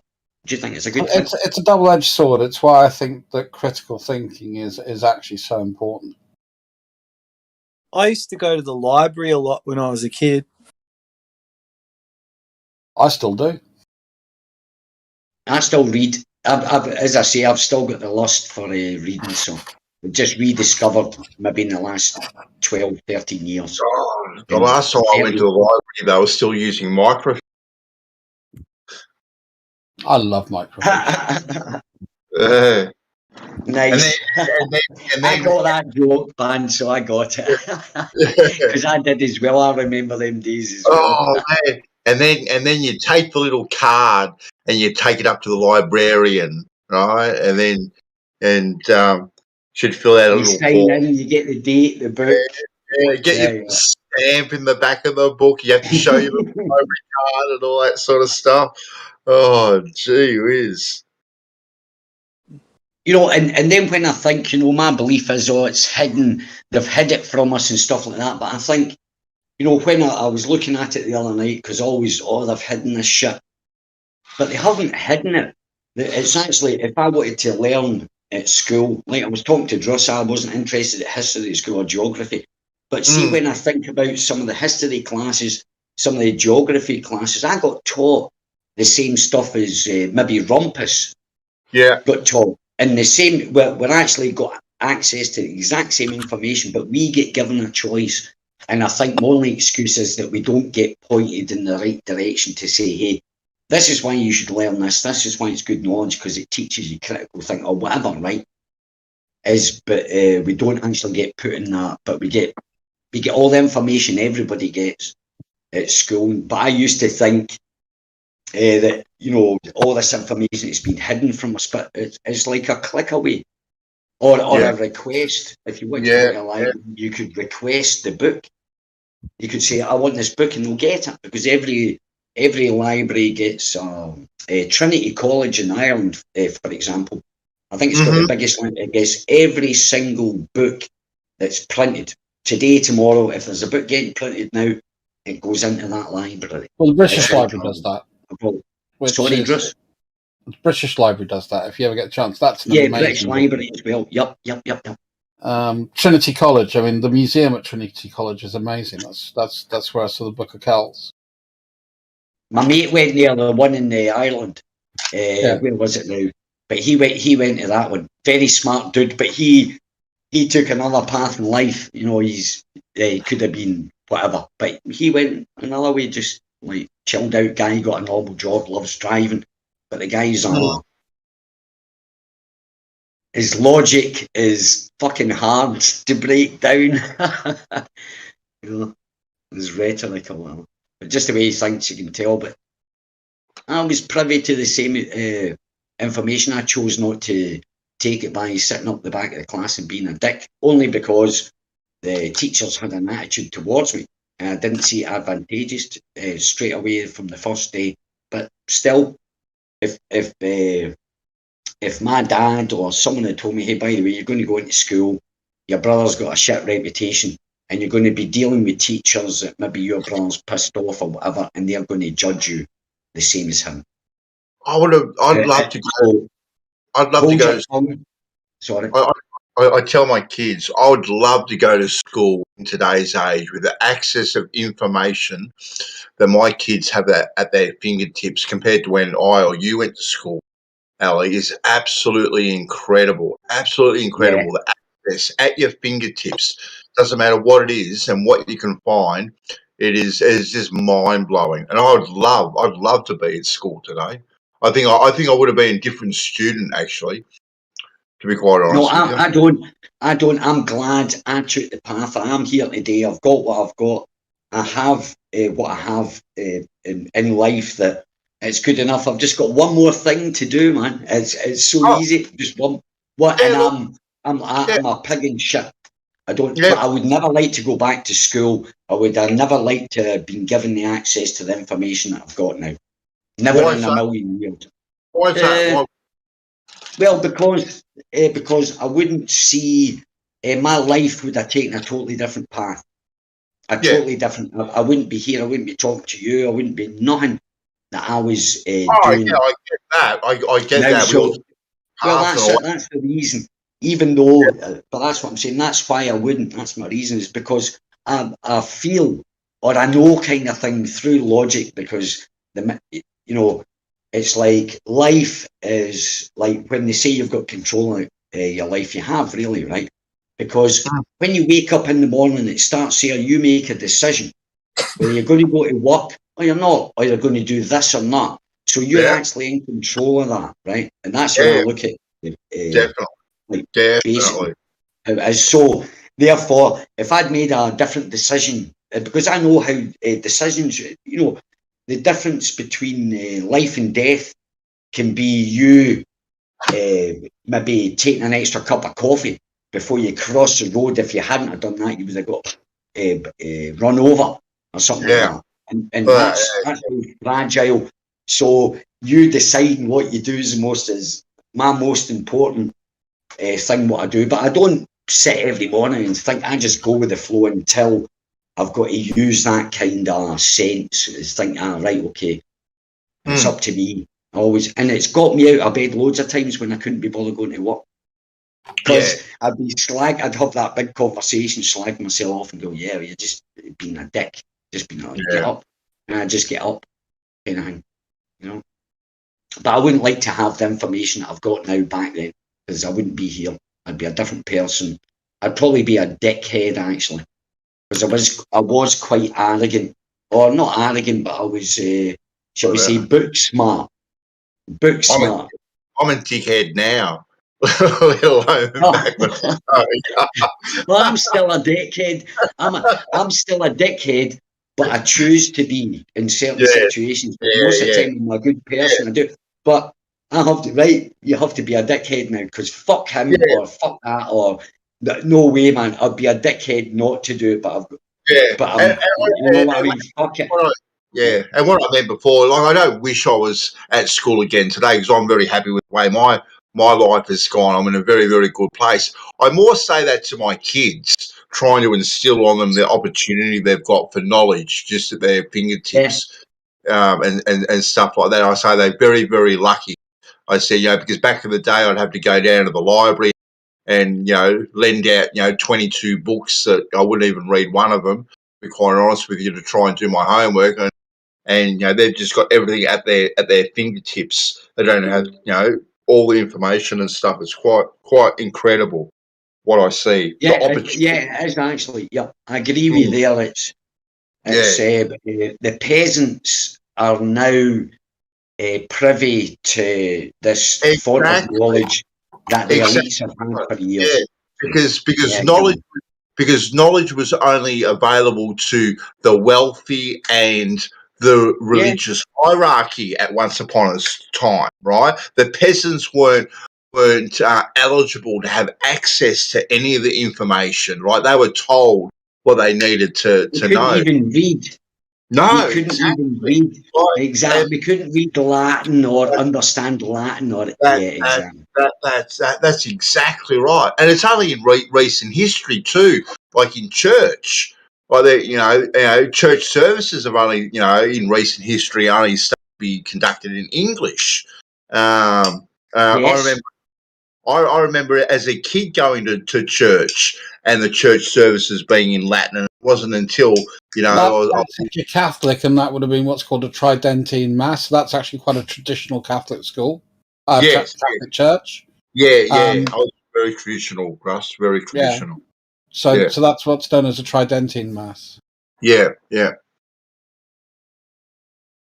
Billy Connolly had a great joke, right? He said, I was brought up Catholic. He said, I've got an O level in guilt. I thought, okay, right. Because it's the most, and I've read about a lot of religions. I've read about Judaism, I've read Torah, a lot of it, the Quran, and also I've read the Talmud, or got fucking through a bit of it to understand, for fuck's sake, kind of thing. But the Catholic faith seems to be the most.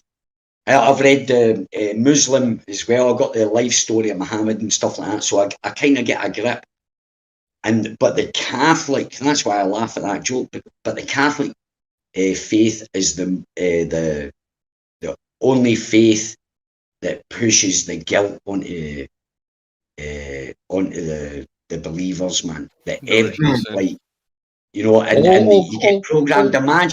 Imagine as knowing this, right, from the ages of 0 to 8, you can kind of form a child's.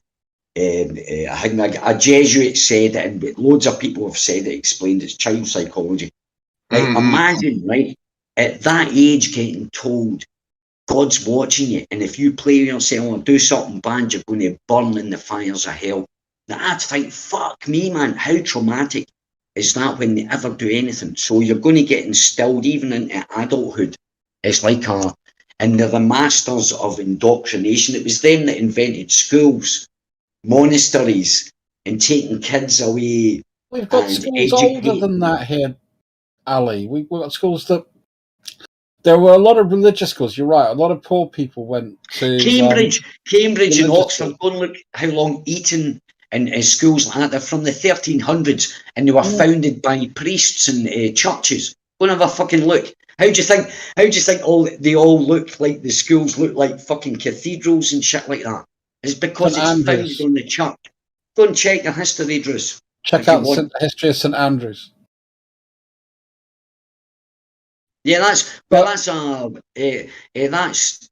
his name? That's where they send the royal family, and so I haven't actually looked into that, but I could guarantee you that's an interesting history. The thing I wanted to mention, because I've got to dive off for a sec, is that's just a theme through the entire Christian faith. It's nothing special to Catholicism.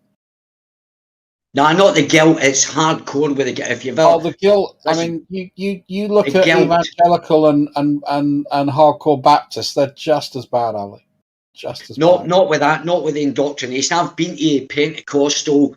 I've been to Catholic church. Pentecostals are Protestant. Generally pretty relaxed.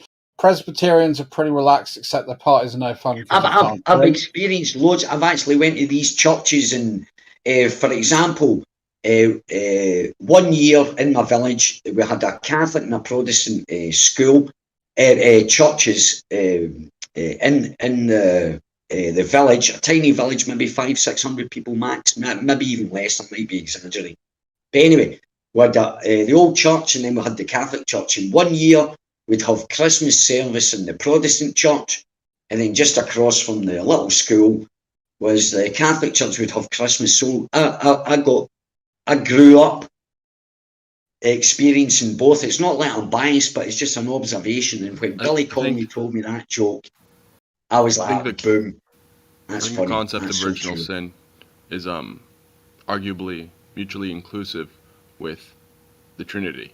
So I think non-Trinitarian sects probably don't believe in it as much as Trinitarian, like Catholic and Orthodox and stuff like that do. All right, okay. But I find that, as I say, I've got friends. Sorry, Go ahead. No, on you go. I've talked to I was just gonna say it wouldn't make much sense for the non-Trinitarian sects who believe that Jesus was a man, a prophet, for his death to erase all of the sin of everyone. You know, for his sacrifice to be that it could erase the sin of everyone.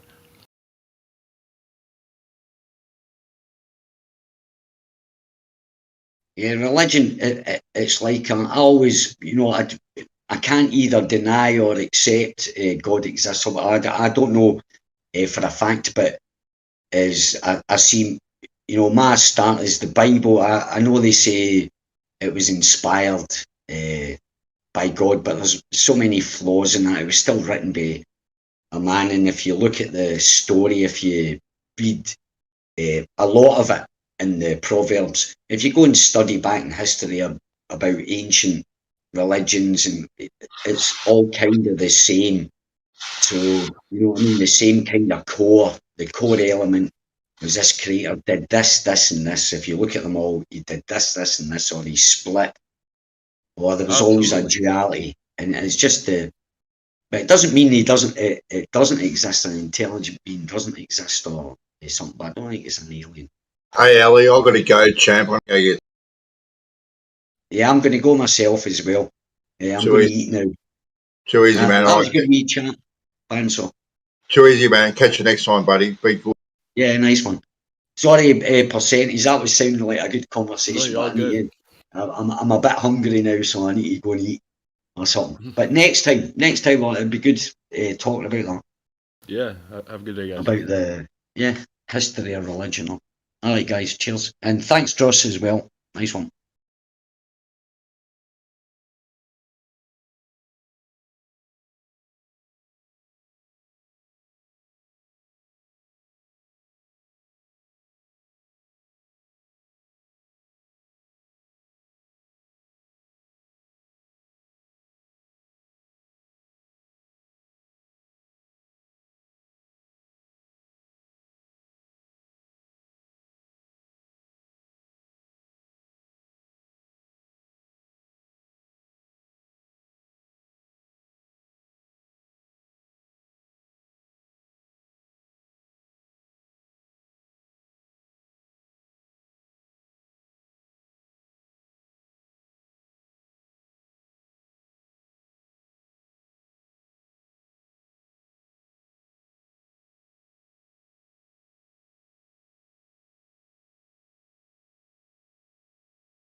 Hello, guys.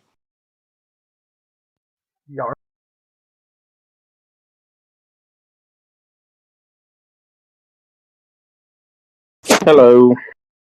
How's it going?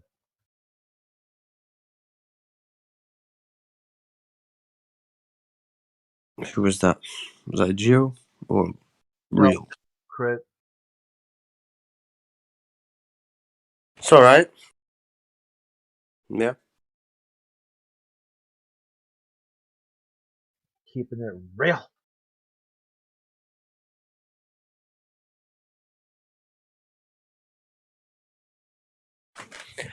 Trying to entertain myself. Watching stuff, eating burger.